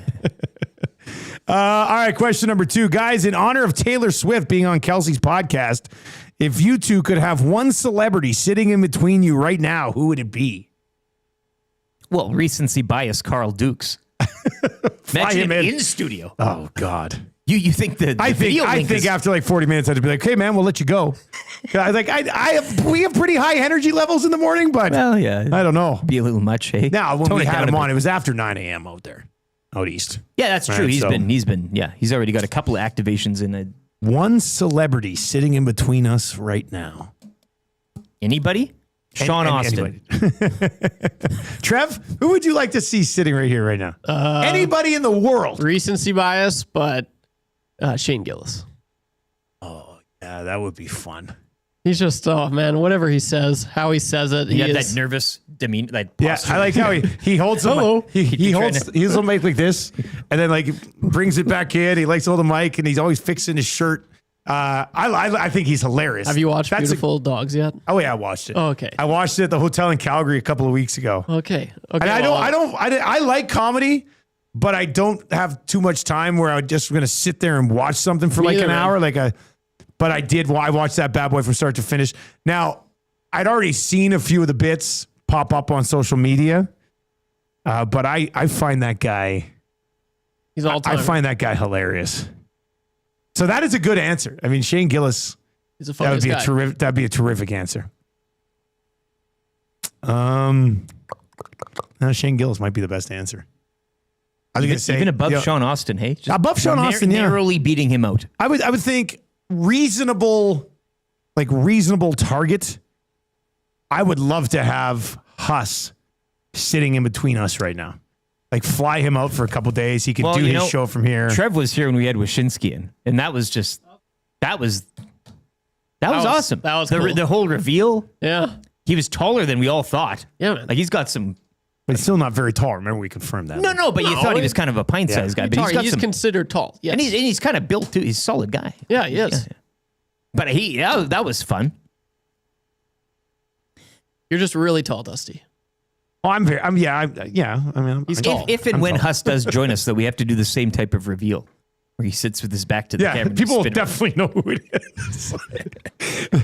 we have Briar Tuck. We have Huss sitting here, but there's a Diet Pepsi Big Gulp right in front of him. Like, who's this? A plume of vape smoke. Big vape cloud. Yeah, he's sitting in between us, but he goes to lean behind me to vape like he does on the lock shop. Like, but we see it. All right, question number 3 comes in from Coach Mike today. Most memorable moment of the summer, sports or non-sports related so far?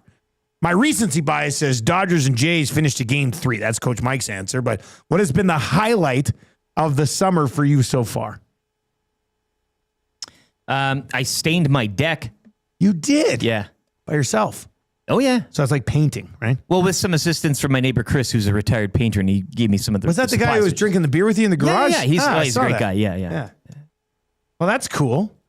So now your deck will be stained safe up against water up and from stuff, the bottom up for, well, they say 8-10 years, but well, that sounds pretty good.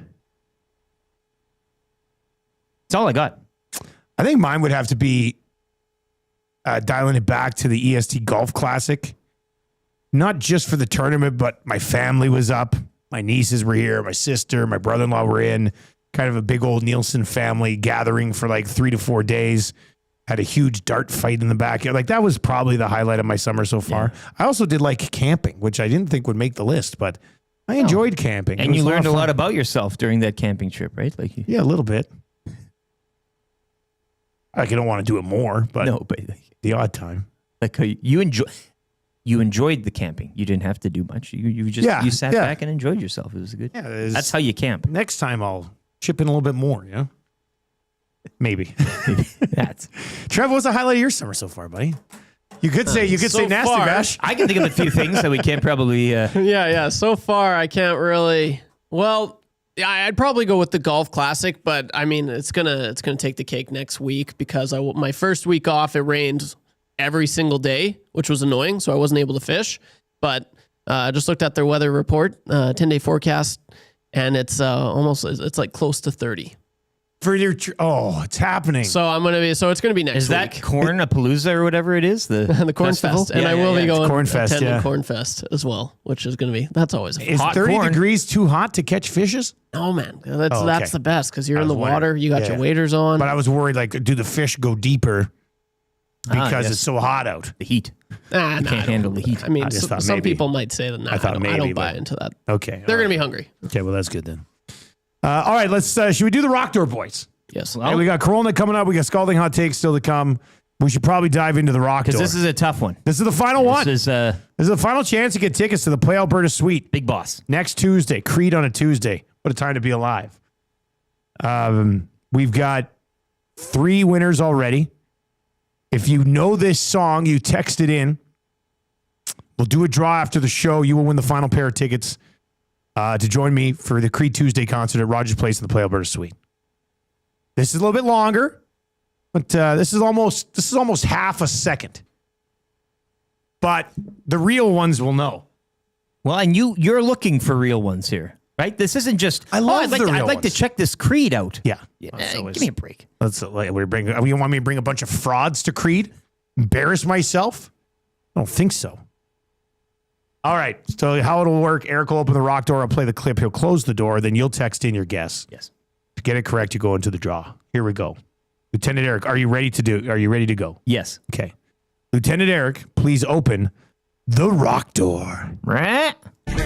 Slam. I thought for sure it was longer when we were doing it before the show. Yeah, like whenever we do it before, I'm like, okay, that's not bad. But when we run it back, I think there's an something off the hardware here. I think there's like an urgency now, right? The door's going. Before we were just playing it before. And we're like, oh yeah, everybody knows that one. Let's do it one more time. Lieutenant Eric, please open the Rock Door.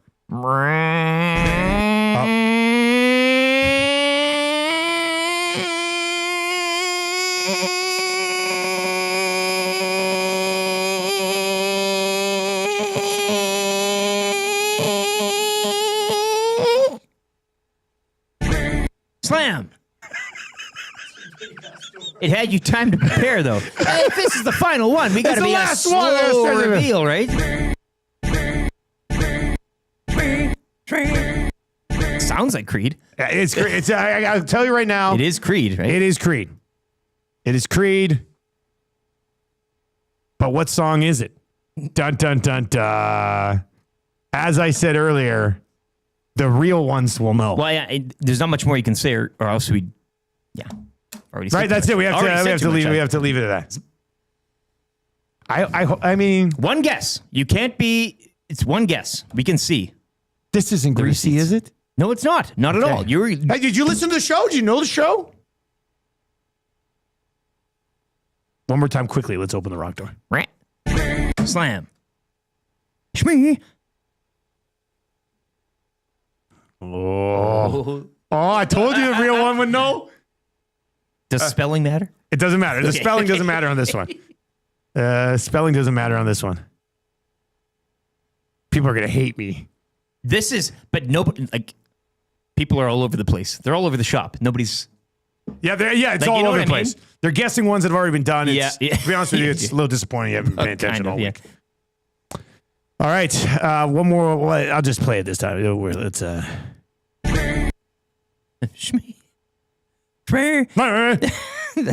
Classic Creed soundbite.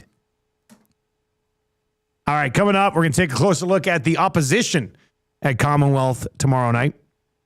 Aaron Korolnek from TSN 1050 scheduled to join us. Scalding Hot Takes with the Judge Gager around 8:45. And then we got the wrap for William Huff. We might have to, maybe for Sound of the Day today, we play a Creed song, like that song, maybe.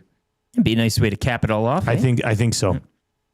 Should be pretty fun. All right, let's get to a sports update right now for a place where it's always game day. Every Monday and Thursday night coming up here right away, which is fun. Back in the old stomping grounds. I cannot wait. That'll be a good time. Selly's Sports Bar and Lounge. Let's get to the update. Toronto Blue Jays and the Chicago Cubs will close out their series later this afternoon at 1:07 in the rubber match as Max Scherzer will get the start. Jays falling last night to the tune 4-1. George Springer also, he's been cleared to return to game action following the hit to the head he suffered 2 weeks ago. He'll begin his rehab assignment with Buffalo later today. Hockey news and notes. Olivier Rodrigue heading overseas to continue his career. Former Oilers goalie signed with HC Barras of the KHL. Canada improving to 3-0 in group play at the Holinka yesterday, 5-0 over the host Czechs. They will now face the USA tomorrow in playoff action. Felix Auger-Aliassime, victorious yet again at the Cincinnati Open yesterday. He will now take on number 1 ranked Italian Yannick Sinner later this afternoon at 1 in quarterfinals action. The Edmonton Stingers back in action tonight. They're in Calgary to take the Surge on in a play-in playoff game as the winner will advance to face Vancouver in the West semifinals. BMW Championship opening round is underway this morning. Taylor Pendrith remains in a tie for second. He's 1 under through 3. Alone at the top at 3 under through 4 is Michael Kim. And Week 11 of the Canadian Football League kicking off tonight. The 4-4 Bombers hosting the 3-6 Ottawa Redblacks, 6:30 on TSN. Elks, of course, Friday Night Football tomorrow when they welcome in the Toronto Argonauts. Dustin Nielsen has the call at 7 o'clock. Sports Update, presented by Selly's Sports Bar and Lounge with wall-to-wall TVs, daily food and drink specials. It is the place to be for every Jays or Elks game. Every day is game day at Selly's Sports Bar and Lounge.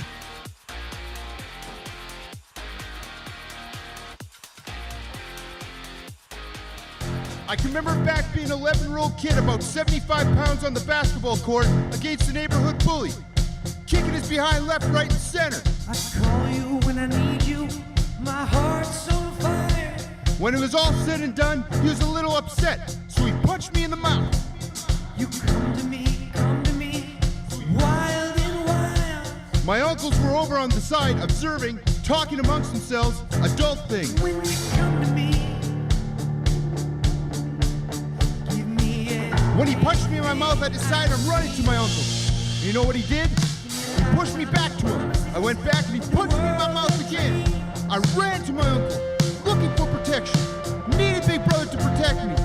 He pushed me back again. And you know what I did? I faced him in the eyes and I said, my uncle's not going to help me. And I punched him in the face. Then I looked him in the eye and I said, then what? Now what? Now what? Now what are you going to do? 8:33 on the Nielson Show. Locavis Reid pump-up song, courtesy Whale and the Wolf. That should have been the answer to who's sitting in the middle of us. I mean, Cavis. Oh, Cavis, yeah. I mean, well, that one we just have to send him a text. We could text Cavis right now. He'd be here by 8:50. All right, we got scalding hot takes coming up for the ranch. We'll go there in about 10 minutes' time. The rap for William Huff still to come. We also have that golf auction on the go right now for the Capital Care Foundation. You'll be joining us for dinner at Feast on the Field. It's on the Play Alberta Field at Commonwealth Stadium Thursday, August 21st after work. Swing by, have dinner there, and then you'll be golfing with me in the Capital Care Golf Tournament the next day. That'll be happening Friday, August 22nd out at Redtail. Shotgun start at 8:30. Should be good. Janos has the top bid right now at $800. You can text your bids to 780-218-9999. That gets you into the Paris Jewelers inbox. All right, we chatted with a few different people this week about this game on Friday night between the Argos and the Elks. I don't know if we've really got to what the issue is with the Argos yet. You know, like people have had different opinions. I said to Naylor, they're an enigma. A bit of a... Yeah, well, I'm going to find out a little bit more here. Aaron Korolnek, who does the morning show on TSN 1050 in Toronto, joins us on the show this morning. AK, what's going on, buddy? Good to chat with you. How you doing? Boys, fantastic to be with you. Quickly before we get to the lowly, dismal Argos, can I opine on Creed, a concert I saw in Toronto in November? And let me tell you, there are very few things more therapeutic than being with a bunch of people you don't know, just screaming Creed lyrics at the top of your lungs. Hold me now! Like you're just going crazy together. And there are songs that are indelibly ingrained in your mind throughout the course of time. And Creed has maybe 4 or 5 of them. And that concert was unbelievable. I am tempted to fly to Edmonton to hang out with you guys and see the concert as well. I can't wait, man. So since our days back on 1260 for about like 12 years on Tuesdays, we would only play Creed music coming back. Yeah. So it became the same Creed 8 songs Tuesday. Like over we and had over shirt and for over. it. Creed Tuesday was a big thing. Yeah, we'd play the same 5-6 songs over and over and over again.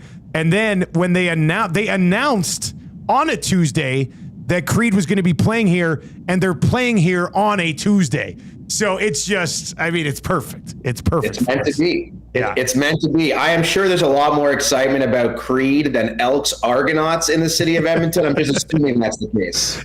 Okay, so yesterday on Lock Shop, Hustler, who I think you talked to, so Huss is making a pretty strong case for the Argos, actually. Okay. As an underdog this week coming into Edmonton. I want your thoughts.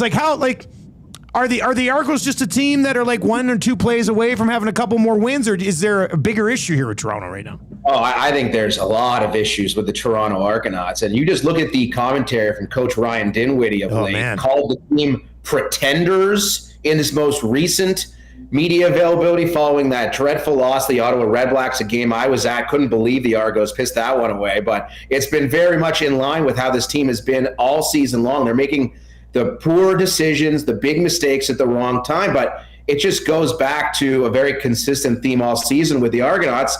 They cannot defend. They are worst in the CFL when it comes to points allowed, worst in the CFL as far as rushing yards allowed, and it's just been a really tough watch all season. And you have those people who are coming out and saying, well, if Chad Kelly was the quarterback, this would be completely different. I don't see it that way at all. Nick Arbuckle has been very competent at quarterback all year with, I should mention, worse receiving and running back options than Chad Kelly had last season. So I don't think it has anything to do with Nick Arbuckle. The Argos passing game has been totally fine. Their offensive line is weaker. Their defense has been terrible. Their special teams has been really, really poor as well. There's a lot of reasons to be backing the Elks on Friday night, something that I am certainly doing. Well, I'm with you, Aaron. I think Arbuckle, in terms of fantasy, and we're both in different season-long fantasy leagues season-long here. Fantasy, yeah. Aside from the interceptions, a good year. But I got to ask you too, and not maybe relating to the game, but it seems like this looming cloud over the organization has been Chad Kelly. And I recall a month ago, I was reading he's close. He could dress. He could be included in some sort of depth chart for one particular game, and then he's back on the 6th. So, do you have any update or what's going on? Will we see him again, or where and what is Chad Kelly right now for this organization? It's been such a curious thing because it seemed like at the beginning of the season, Chad Kelly might be available. We have Coach Dinwiddie on my show in Toronto maybe once every couple weeks, and he said, maybe not this week, but next week looks pretty good, and then it's another week, and then all of a sudden he's on the 6th game. He's going to Buffalo instead of practicing to meet with specialists there. It's just been such a very curious and confusing situation with Chad Kelly. He's on the sidelines now. You see him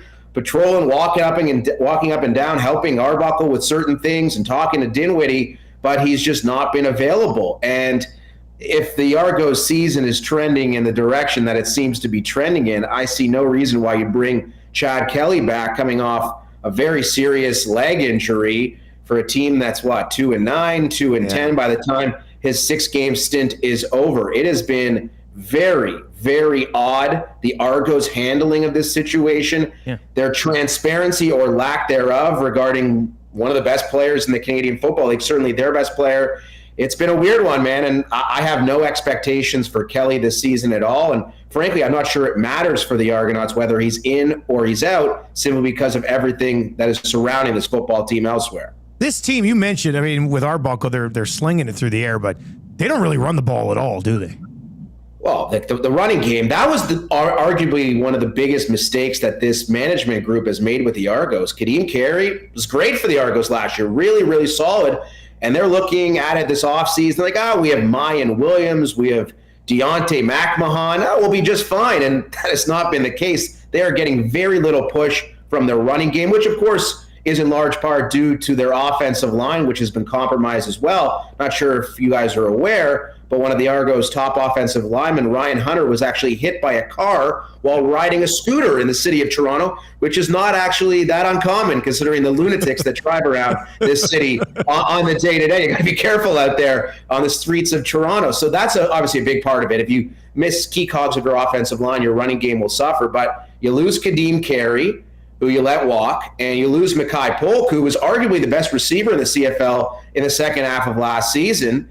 And there are real hits to the offense that have been felt all year long. But when your offense is as one-dimensional as the Argos has been, they don't run, so there's no concern to sit back in coverage, and you let Arbuckle sling it around the field, which has been working relatively well. But then again, you see the end of the game against Ottawa where he chucks it into double coverage because there's no threat of the alternative, although that was right at the end of the game. Yeah. The point remains that's a very one-dimensional offense, and that's been a big sticking point for Argos fans here. You know, you mentioned Dinwiddie and what he said about his team a couple of times now this season. This was one of the things Huss and I were debating on Lock Shop yesterday was, you know, I'm curious if they start to get tired of it, but then Huss did. Well, he goes, you know, the guy has had a lot of success as the head coach of the Argos. So, I mean, and this is not how much leash does he have as you know, the guy who's running the organization essentially, but for this group of players, do you think he's starting to get a little tired of being called out by their coach multiple times this season? And called out by the coach in rather harsh and profound ways. To be called pretenders, can't imagine that went overly well in the Argos room. And earlier in the season, he was calling out his offensive lineman. He does not hold back. And say what you will about Ryan Dinwiddie, he is undoubtedly one of the best coaches in the Canadian Football League. Again, this is a guy that's led the Argos to the Grey Cup in 2 of the past 3 seasons. Grey Cups, frankly, that no one really expected them to win. I mean, last year there were double-digit dogs heading into BC to play the Bombers, and they dominated Winnipeg in that Grey Cup game. Then a couple of years ago, we remember how that played out, that wild game against the Bombers as well. I think Dinwiddie's a great coach. I think he knows what he's doing. I think I would also have to concede, he would have to concede the fact that his roster this year is dramatically worse than in past years. And as good a coach as he is, you can't overcome it when your players are just inferior to teams that frankly kind of stole Grey Cups, but they count all the same. You win 2 of the last 3 Grey Cups with rosters that were, I would say, worse than their opposition in those Grey Cups for sure. And you look at the offensive line, the defensive line, the losses there, some of the skill position players not having Chad Kelly. There's a lot stacked up against Dinwiddie. I think frankly he's just frustrated that he wasn't given nearly the same amount of help this year as he was in past years, and he was able to overcome what ailed him and his roster in past years. Does not appear to be the case this year. Hey, before we let you go, man, we got somebody in the chat saying that you're a huge Taylor Swift guy. Is he trolling you, or are you a big Taylor Swift guy? It's true. I love Taylor Swift. I saw her in Toronto, the Reputation Tour, the 1989 tour, the Speak Now tour many years ago. I am a huge Taylor Swift fan. Yeah, I have. Well, yeah, this time around, I did not go because I was not going to shell out $2,500 to see Taylor Swift. I'm a huge fan. I'm not an idiot. So did you watch her on Kelsey's show last night on the podcast? I did watch it. I also love the chat. I mean, they know me very well in Edmonton. Yeah. I'm a huge fan of that city, and hopefully there's some reciprocity there. But the Kelsey show, it was a little bit tough. It was a cringe. There's a lot of cringe moments. Kelsey mentioning, "Oh, I'm the luckiest man in the world." I'm just thinking, dude, don't walk into your locker room and try to repeat that out loud anytime. I need more time than you need to. But it was an interesting foray into the relationship between Kelsey and Taylor Swift. I don't think I need any more of it, though. All right, good stuff, man. We appreciate the time. We'll chat again soon. Boys, thank you for having me. There you go. As Aaron Korolnek does the morning show on TSN 1050 in Toronto, and a big Swiftie. 3 out of 3 on the guests today.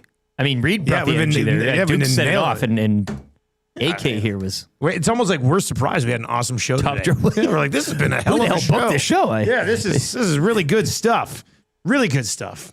All right, is Gager kicking around too? Well, Gager, he's probably listening, watch or something. He'll be in for Scalding Hot Takes. We got Scalding Hot Takes. We got to dive into. I got 7 boys.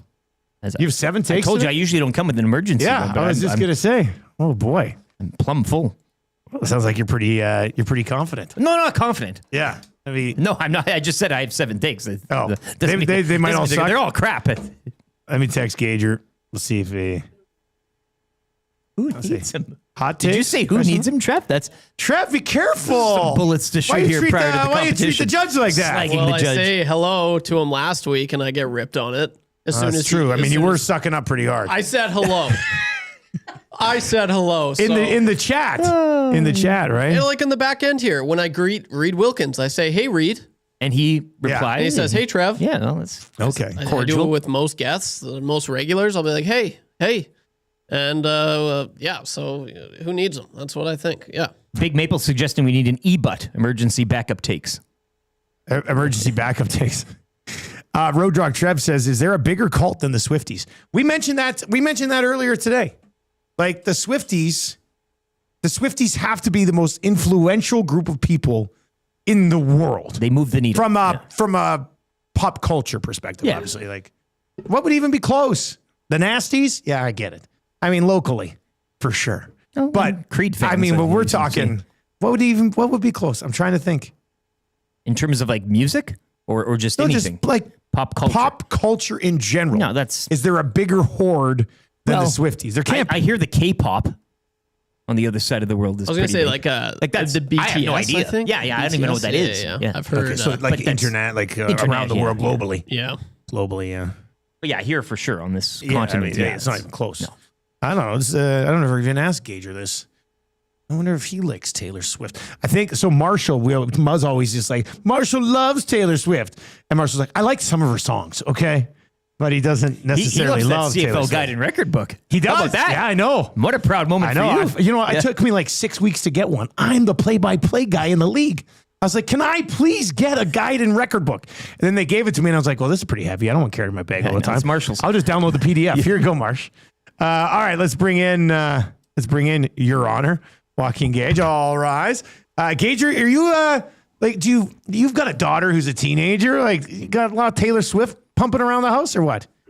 No, she's got a unique music taste. Some of the music she listens to is quite old. Like, okay, I would say our favorite song right now between her and I is Paul Simon, "Diamonds on the Soles of Her Shoes." Oh, jeez, that's nice. Really? Yeah. Oh, wow. We jam to that big time in the car if we're together. Sounds like a good parent.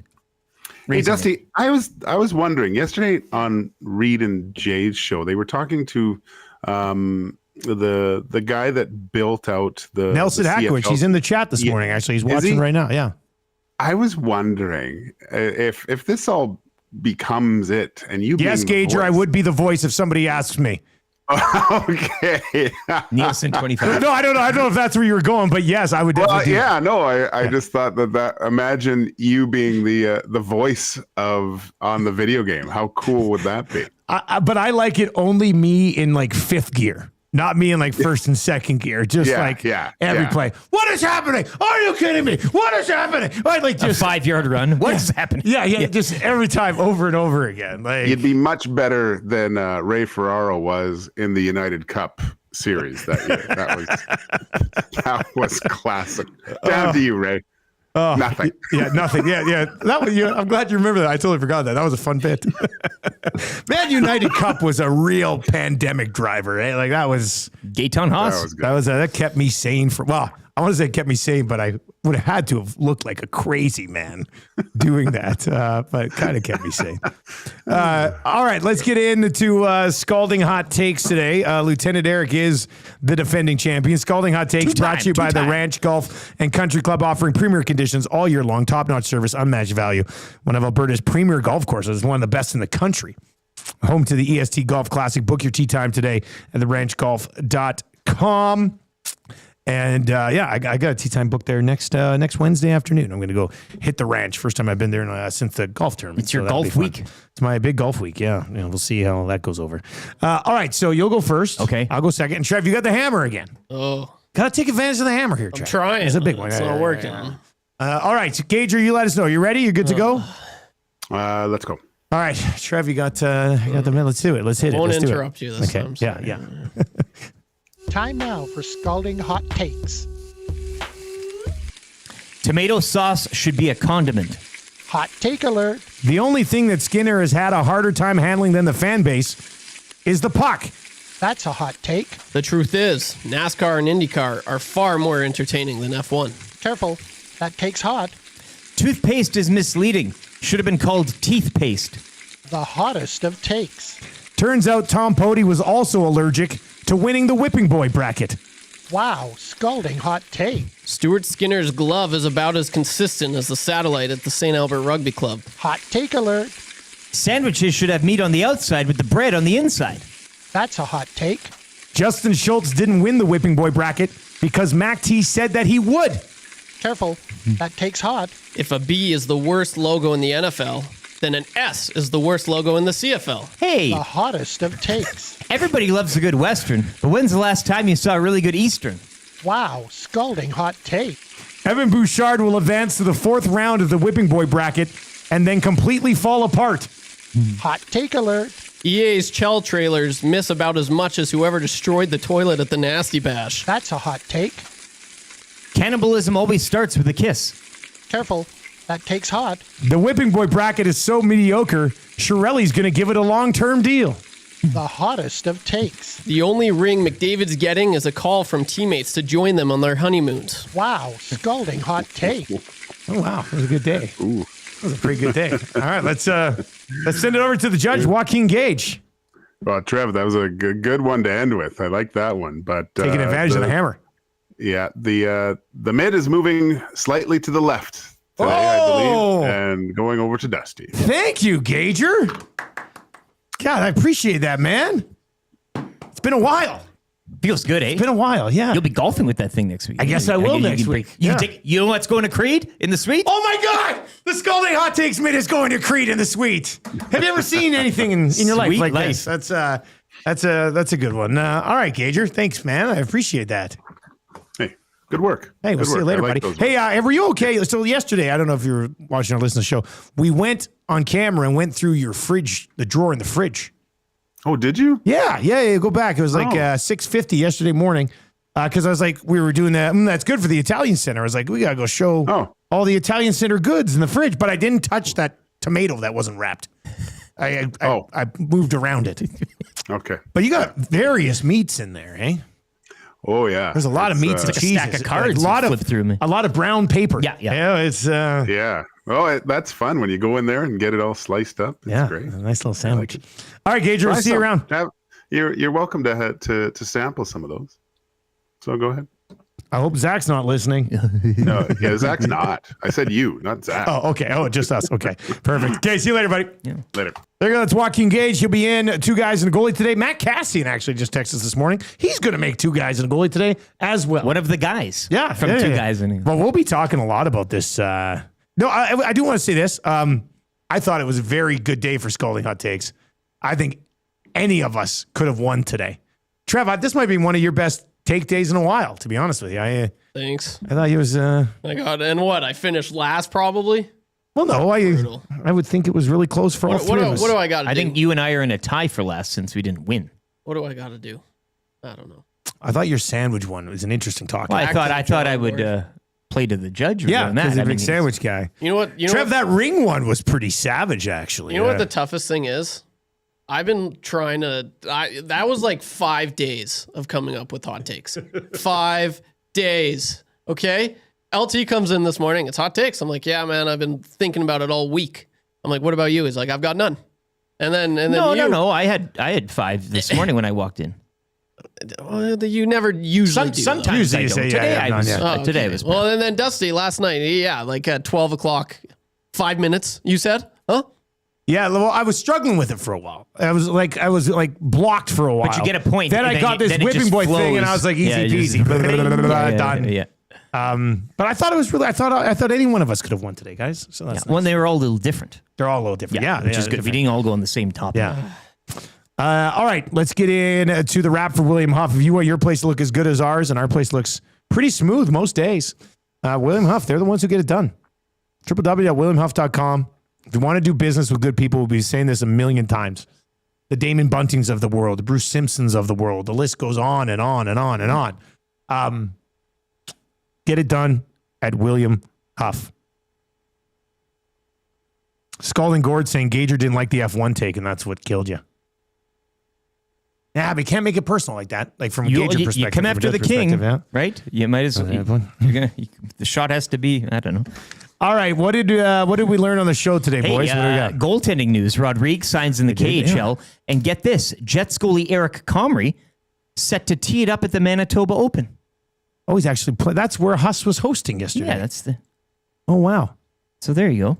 Well, that's something new. It's something. Yeah. August that's 14th cool. of your summer. I like that. We learned that Carl Dukes is amazing. Well, we rediscovered and the power of video as well, as we had him on the phone last year, and people are like, "Wow, this guy sounds great." Well, now you got to pair it with the visual. It is something else. So, I also learned that he's on FM radio in the United States of America. That would sometimes put sports talk on FM. 92.9 The Game. That's it. They got the dial position down. Cool. The Game. Yeah, that's pretty cool. Yeah. So yeah, that's what we learned on the show today. Let's get to your sound of the day. So we teased this was the rock door. And there's no more guesses. It's all done now. But here's the reveal of the rock door. It's gonna be your sound of the day today. And you know what? A lot of people will be like, Dusty, come on. That was greasy.